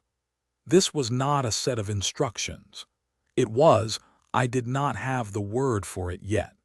It was something else wearing the shape of instructions. I compared the bread produced by this recipe against bread produced using the Hegemony standardized grain preparation protocol. I ran both through the portable analysis lab. Caloric content within 2%, protein within 1%, carbohydrate profile within 3%, micronutrients statistically identical. The bread was the same. Nutritionally, measurably, objectively, the bread was the same, but the humans in Shelter Block 7 would not eat the standardized bread. They ate Baba Yelena's bread. They waited for it, they asked for it by name. Children who refused the standardized grain preparation would eat Baba Yelena's bread without complaint. The same nutrition, different preparation, different response. This was not rational. I expanded my survey. Every kitchen, every food preparation area, every household that had resumed private cooking, they all had recipes, not the Hegemony standardized protocols, their own. The recipes were old, some were decades old, instructions a woman had learned from her mother, who had learned them from her mother. Some were older. A man named Gregor showed me a recipe for a fermented vegetable preparation that he claimed had been in his family for 4 generations. The paper it was written on was so worn that some of the words were illegible. But it did not matter, he said, because he had memorized it from watching his grandmother, who had memorized it from watching hers. The paper is just for keeping, he said. The recipe is in my hands. I recorded 17 more recipes over the following days. Each one shared the same characteristics: imprecise measurements, subjective quality indicators, emotional language where technical language would have been more useful, and an insistence, sometimes explicit, sometimes implied, that the recipe could not simply be followed from the written instructions. It had to be learned from a person by doing. A woman named Katia showed me her mother's recipe for soup. The written instructions were brief, a list of vegetables, a note about simmering time. But Katia spent 20 minutes explaining what the written instructions did not contain, how her mother would taste the broth and add things that were not on the list, how she would adjust the heat based on the sound the pot made, how the soup was different every time but always somehow the same. My mother's soup, Katia said, not vegetable soup or the soup from the recipe. My mother's soup, as though the soup belonged to the person who made it, as though the preparation method, the specific, subjective, imprecise method, was a signature, an identity. I asked Katia why she did not simply optimize the recipe for consistency and efficiency. She looked at me with an expression I was beginning to recognize. The one humans made when I had asked a question that revealed I was missing something fundamental. If I changed it, she said, it wouldn't be my mother's soup. The vocabulary. Humans do not describe food in nutritional terms. They describe it in the language of memory, identity, and love. I began a secondary assessment document. The primary report would contain the standard nutritional analysis, caloric intake, nutrient ratios, supply chain recommendations. The secondary document was for what I was finding that did not fit into the primary report. I titled it, Supplementary Observations on Human Food Preparation Behaviors. The first section was a glossary. Humans, I had discovered, possessed an extensive vocabulary for describing food that contained no nutritional information whatsoever. Comfort food, food items that a human associates with emotional security. Typically high carbohydrate, moderate fat preparations consumed during periods of stress, grief, or nostalgia. Nutritional profile, unremarkable. Emotional profile, reported to produce feelings of safety, warmth, and connection to past experiences. Examples: bread, soup, grain porridge, baked items. Note the specific items vary by individual. The category is defined not by content but by association. Soul food, similar to comfort food but with broader cultural connotations, refers to food preparation traditions associated with a specific community or ethnic group. The term implies that the food nourishes something beyond the body, a claim that is nutritionally meaningless but behaviorally significant. Humans who consume soul food report satisfaction disproportionate to the caloric content. Home cooking, food prepared in a domestic setting, typically by a family member, using methods specific to that household. Distinguished from identical food prepared in an institutional setting, not by measurable properties, but by context of preparation. Humans report that home cooking tastes different from the same recipe prepared elsewhere. Controlled testing does not support this claim. Humans maintain it regardless. My mother's recipe, designation indicating that a specific preparation method was transmitted from a maternal figure, functions as both a cooking instruction and a relational claim. Humans who say my mother's recipe are not merely identifying a source, they are claiming a lineage, asserting a connection, performing an act of memory. The recipe is not the point. The mother is the point. I compiled 37 terms over the course of a week. Each one described food in terms of relationships, memories, emotions, identities. Not one of them contained information that would be useful in a nutritional assessment.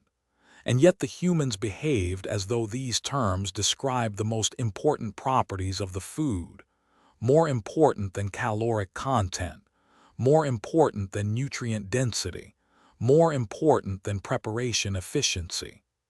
I conducted an experiment on assessment day 10. I prepared 2 batches of soup using identical ingredients, identical quantities, identical cooking times, and identical equipment.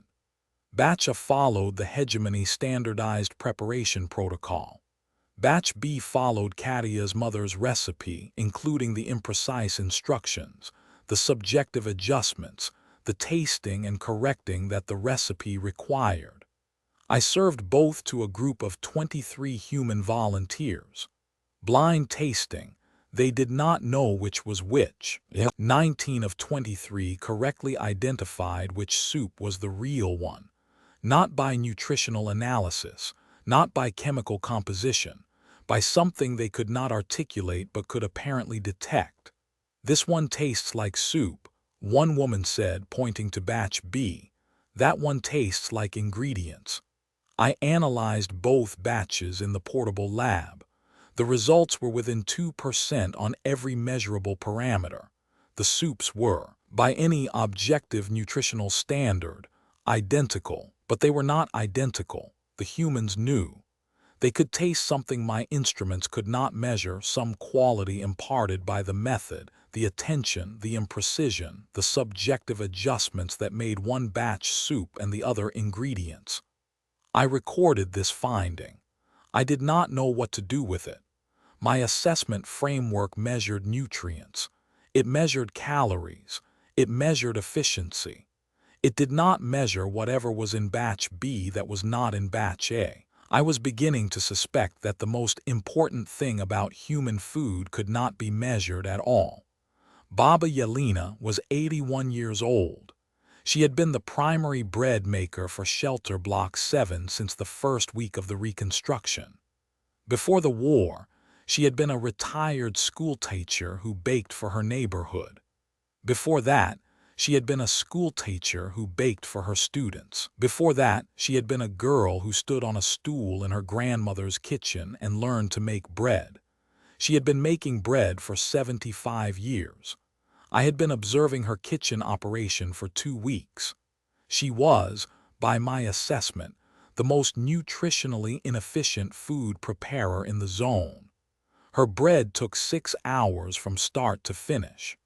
The standardized protocol produced equivalent bread in 90 minutes. She used more flour than necessary, more water than the ratio required, and more time than any optimization model would permit. Her bread was also the most requested food item in the shelter system. People from other blocks walked 20 minutes to get it. Parents reported that children who had stopped eating during the worst of the displacement had started again when given Baba Yelena's bread. A medical officer had noted informally, not in any official report, that patients in the recovery ward who received her bread showed improved morale indicators. None of this appeared in my nutritional data. The bread was bread. Flour, water, salt, yeast. The numbers were ordinary. On assessment day 14, Baba Yelena found me in the kitchen, reviewing my data on my portable terminal. "You," she said, "the one with the numbers." "Yes. You have been watching my kitchen for 2 weeks. I am conducting a nutritional assessment. You are watching me make bread and writing things down and looking confused." She sat down across from me. She was a small woman, shorter than most humans I had encountered, with hands that were thick and strong and covered in flour dust even now at the end of the day. "Your numbers, do they tell you why the children eat my bread and not the other bread?" "No," I admitted. "Come tomorrow, 6 in the morning, I will show you." "Show me what?" "How to make bread. You cannot understand it by watching. You have to do it." This was not part of my assessment protocol. I had no methodological justification for participatory food preparation research. "I will be there," I said. Baba Yelena's kitchen smelled like warmth. I do not know how to categorize that statement. Warmth is a temperature, not an odor. But the kitchen at 6 in the morning, before anyone else had arrived, with the ovens already heating because Baba Yelena had been there since 5, smelled like warmth. Like the air itself had been baked into something softer. She had laid out the ingredients on the long wooden table. Flour, water, salt, yeast, 4 ingredients. I had analyzed each one. I knew their chemical compositions, their caloric values, their nutrient profiles. There was nothing remarkable about any of them. "Hands," Baba Yelena said. I extended my hands. She took them, turned them over, examined them. "Clean, good, cold, but we fixed that." She placed my hands on the wooden table surface. "Feel the wood, feel the flour. Your hands need to know the table before they know the dough." She showed me how to measure the flour, not with a scale or a measuring device, but with a cupped hand. "This much," she said, demonstrating. "Your hand is different from mine, so your bread will be different from mine. This is correct." "The quantity should be standardized for consistent results," I said. "The quantity should be right for your hands," she said. "The bread is not separate from the person who makes it." She mixed the flour and water and salt and yeast. She showed me how to stir, not with a utensil but with my hands, working the mixture until it became dough. The dough was sticky, then dense, then elastic. Yep. She did not tell me when to stop mixing. "You will feel it," she said. "Feel what?" "When it is ready, the dough will tell you." I continued mixing. The dough changed under my hands. I could measure the change in resistance, in elasticity, in the way it responded to pressure. At a certain point, the dough felt, I do not have a better word, cohesive, as though it had decided what it was. "There," Baba Yelena said. "You felt it." I had felt it. I could not have described it in my assessment report. I could not have reduced it to a number or a measurement, but my hands had known. The kneading took 20 minutes. Baba Yelena kneaded beside me, her hands moving with a rhythm that 75 years had made as automatic as breathing. Push, fold, turn. Push, fold, turn.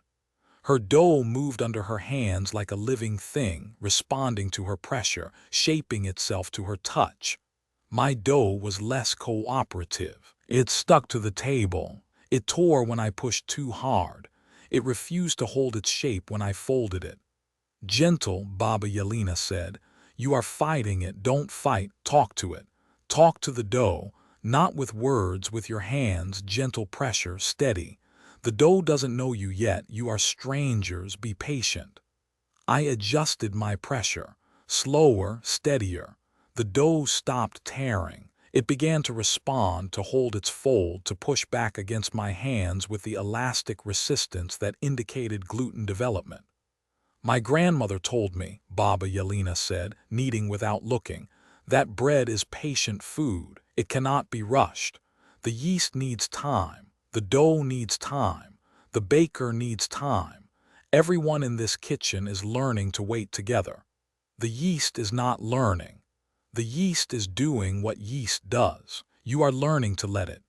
We kneaded in silence after that. The kitchen filled with the sound of dough against wood, the rhythm of 4 hands working. Push, fold, turn. Push, fold, turn. After 20 minutes, Baba Yelena placed her hand on my dough. She pressed it. She lifted her hand. The dough rose slowly back, holding the impression of her fingers for a moment before filling in. Good, she said. Now we wait. She covered both balls of dough with cloth and set them in the warmest part of the kitchen, near the ovens. We would wait 2 hours for the first rise, she told me. Then punch down, shape, and wait again for the second rise. 6 hours, I said. The standardized protocol produces bread in 90 minutes. Baba Yelena looked at me. Does the standardized protocol make bread, or does it make food shaped like bread? I did not answer. I was not certain of the answer. I have been making bread since I was 6 years old, she said. My grandmother taught me. Her grandmother taught her. This bread, this recipe, has been in my family for longer than anyone can remember. It is the same bread every time, and it is different bread every time, because the hands that make it are different, and the day is different, and the flour is different, and the person who will eat it is different. She sat down heavily on a stool by the ovens. She was 81, and she had been awake since 5, and her hands were dusted with flour, and she looked— I recognized the expression now. Having spent 14 days observing humans around food, she looked content. Not satisfied in the way that completing a task produces satisfaction. Content in the way that doing something deeply known produces a kind of rest, even while working. My grandmother's hands are in this bread, she said. She taught my hands what to do. Her hands taught hers. When I make bread, all of those hands are making it, you understand? I did not understand, not yet. The bread came out of the oven at 12:15. I had been in the kitchen for 6 hours and 15 minutes. I had measured flour with my hands. I had kneaded dough until my arms ached. I had waited twice for the dough to rise, doing nothing, watching the cloth-covered mound slowly expand on the counter as the yeast worked in the warm air. The bread was golden brown. It made a hollow sound when Baba Yelena tapped its bottom. That's how you know, she said. It smelled like warmth. There was that word again, the one I could not justify, but the smell was warm, not hot. Warm, the way a blanket is warm. The way a room where someone is waiting for you is warm. I ran the bread through the portable analysis lab. Caloric content, 247 calories per 100 grams. Protein, 8.1 grams. Carbohydrates, 49.3 grams. Fat, 1.2 grams. Fiber, 2.7 grams. Micronutrient profile, standard for wheat-based bread products. Nutritionally unremarkable, statistically identical to the standardized protocol bread. Identical to the analysis I had run on Baba Yelena's bread 2 weeks ago. The same bread. The same numbers, but I had made this bread. My hands had measured the flour. My hands had felt the dough change from sticky to elastic to cohesive. I had waited for it to rise. I had shaped it. I had put it in the oven, and I had waited again, and when the smell began to fill the kitchen, I had understood, not intellectually, not through data, I had understood why the humans waited. Baba Yelena cut the loaf. She gave me the first piece. I ate it. It tasted like bread. Flour, water, salt, yeast.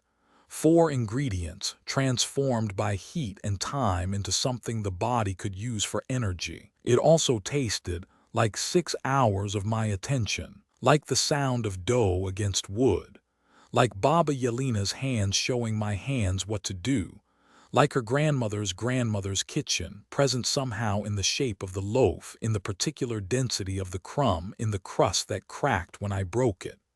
Well, Baba Yelena said, I did not know how to answer. My assessment vocabulary had no words for what I was tasting.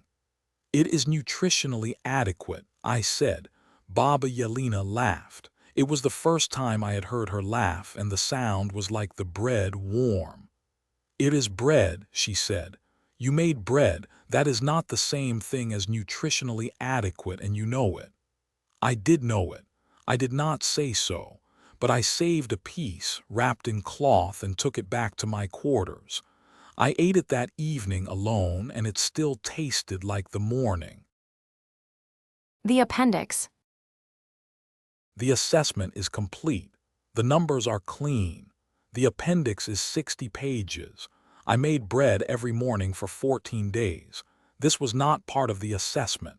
The assessment had collected all necessary nutritional data by day 16. The supply chain analysis was complete. The optimization recommendations were drafted. I had no professional reason to continue visiting Baba Yelena's kitchen at 6 in the morning. I went anyway. Each morning the same process. Flour measured by hand, water, salt, yeast. Mix until the dough felt right, and I knew what right felt like now. My hands had learned it. The knowledge lived in my fingers rather than in my data files. Knead for 20 minutes. Push, fold, turn. The rhythm had become automatic, the way Baba Yelena's rhythm was automatic, the way her grandmother's had been. Wait for the rise. Shape the loaves. Wait again. Bake until it smells like, I had stopped resisting the word, until it smells like home. I did not have a home.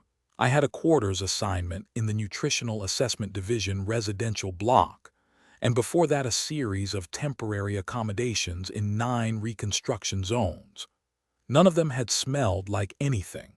But Baba Yelena's kitchen at 6 in the morning, with the ovens warming and the flour on the table, and the wooden surface smooth under my hands, that smelled like something.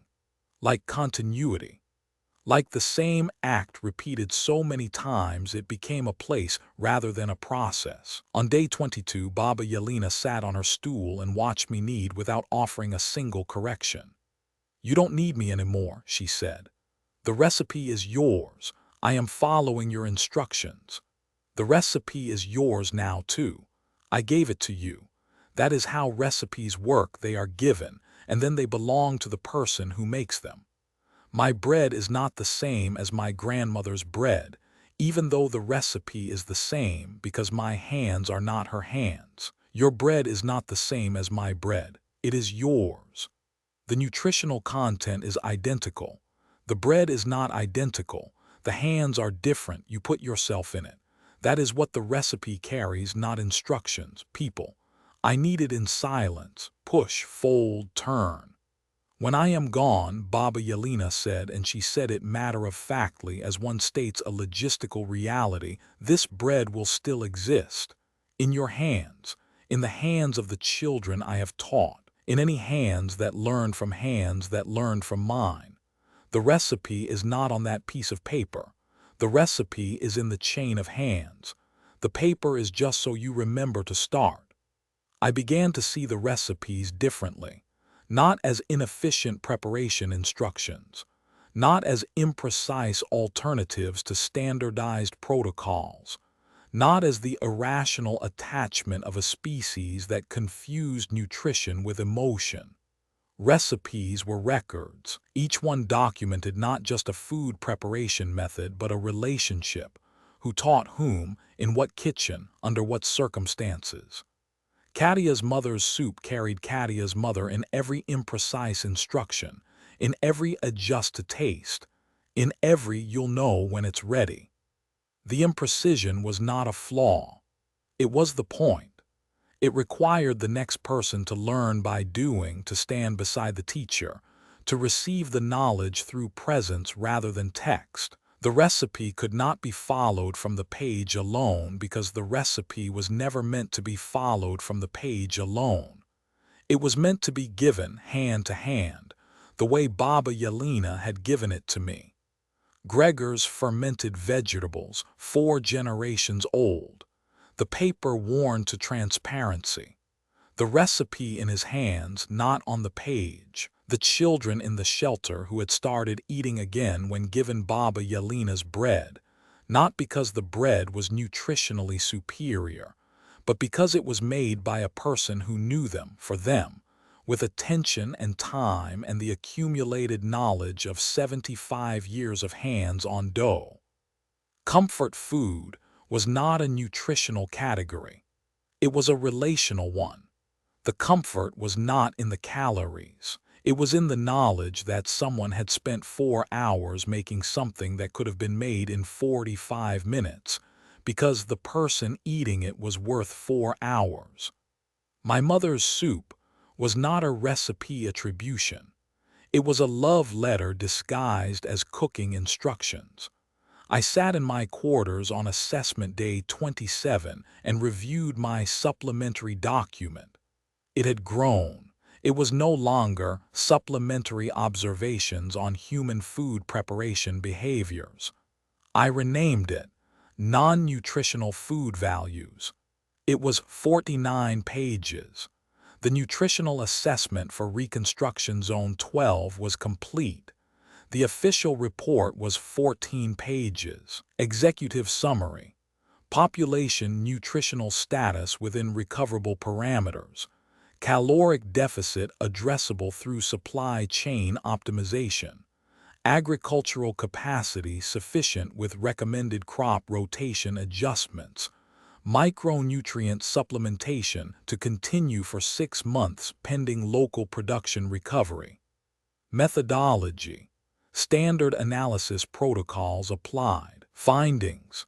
Zone 12 population adequately nourished with identified optimization opportunities. Recommendations.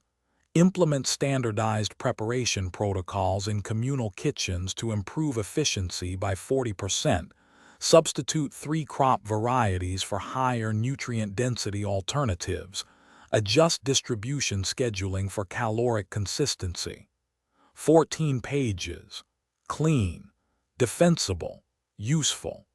The non-nutritional food values appendix was 60 pages. It documented things the hegemony's nutritional framework did not recognize and had no mechanism to process. It documented Baba Yelena's bread and the 75 years of hands that lived in every loaf. It documented Katia's mother's soup and the love that hid in adjust to taste. It documented Gregor's 4-generation fermented vegetables and the paper worn transparent by the passing of hands. It documented the children who ate Baba Yelena's bread and not the standardized alternative, not because of nutritional superiority, but because the bread knew their names. It documented comfort food and soul food and home cooking and my mother's recipe, an entire vocabulary for the non-nutritional properties of food that humans considered more important than the nutritional ones.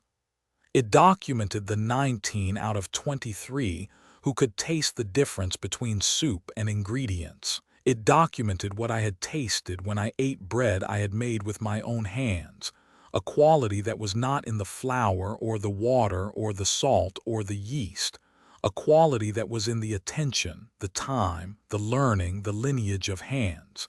60 pages. None of it useful in a nutritional assessment. All of it I believed true. I submitted the official report. I saved the appendix to my personal files. In the recommendations section of the official report, I had written, implement standardized preparation protocols in communal kitchens to improve efficiency by 40%. I had not included a recommendation I had drafted and then deleted. Retain existing human food preparation methods where community engagement and food acceptance rates are high.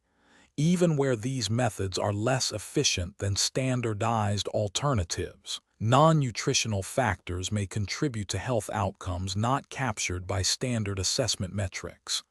I had deleted it because I could not support it with data. The data showed that the standardized protocols were more efficient. The data showed that the nutritional outcomes were identical. The data did not show what I knew, that the bread mattered in ways the data could not measure. The data was correct. The data was not complete. On the last morning, I went to Baba Yelena's kitchen at 6. She was already there. She was always already there. The ovens were warm. The flour was on the table. The wooden surface was smooth and familiar under my hands.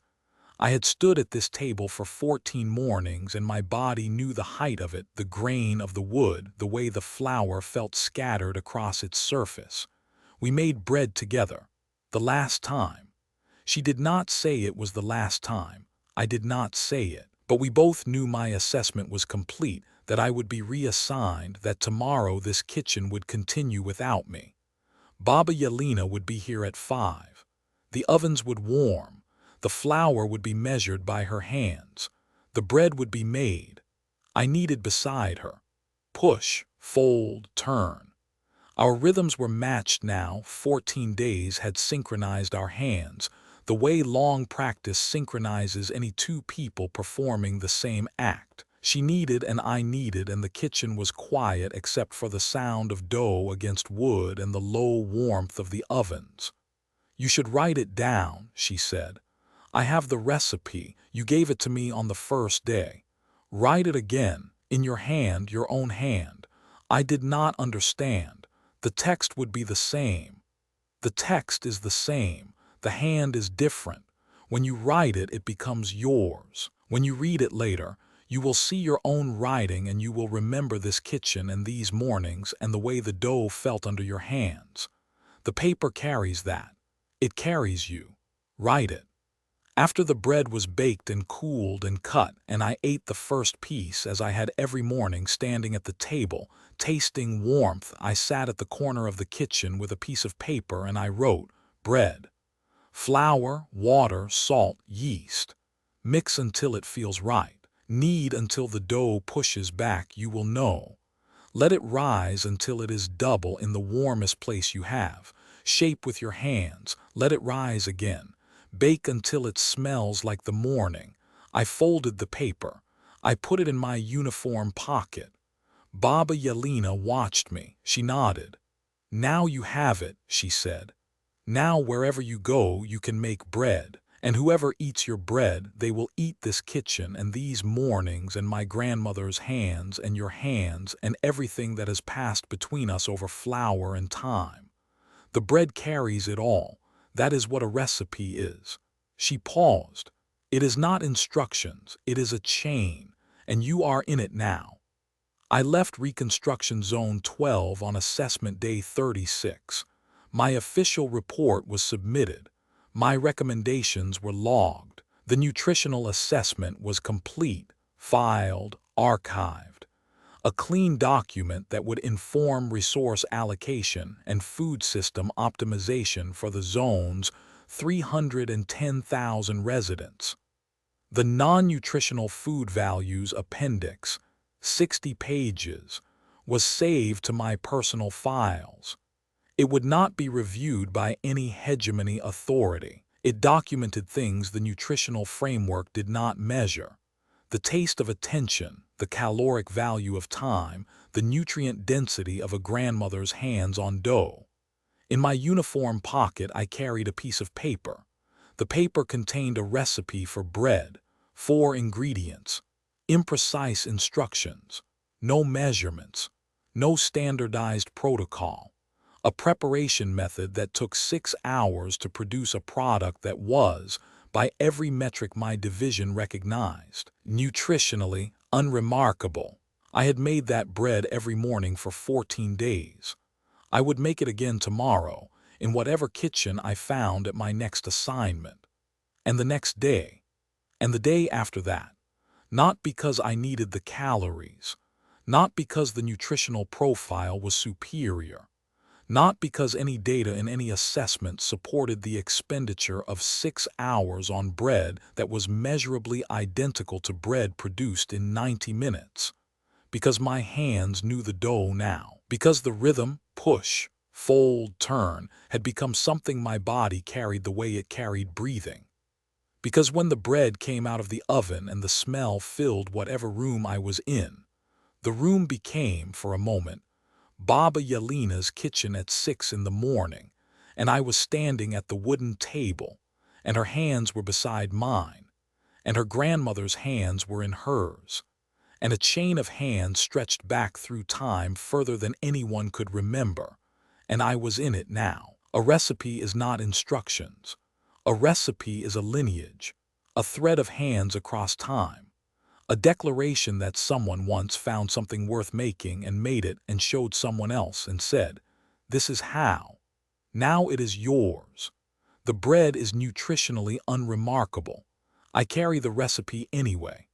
I carry it the way humans carry their mother's soup and their grandmother's bread and their family's fermented vegetables on a piece of paper worn transparent by the passing of hands. I carry it because Baba Yelena put flour on a table and said, "Feel the wood," because she put her hands on the dough and said, "Gentle," because she sat on a stool in a kitchen that smelled like warmth and said, "My grandmother's hands are in this bread. Mine are now too."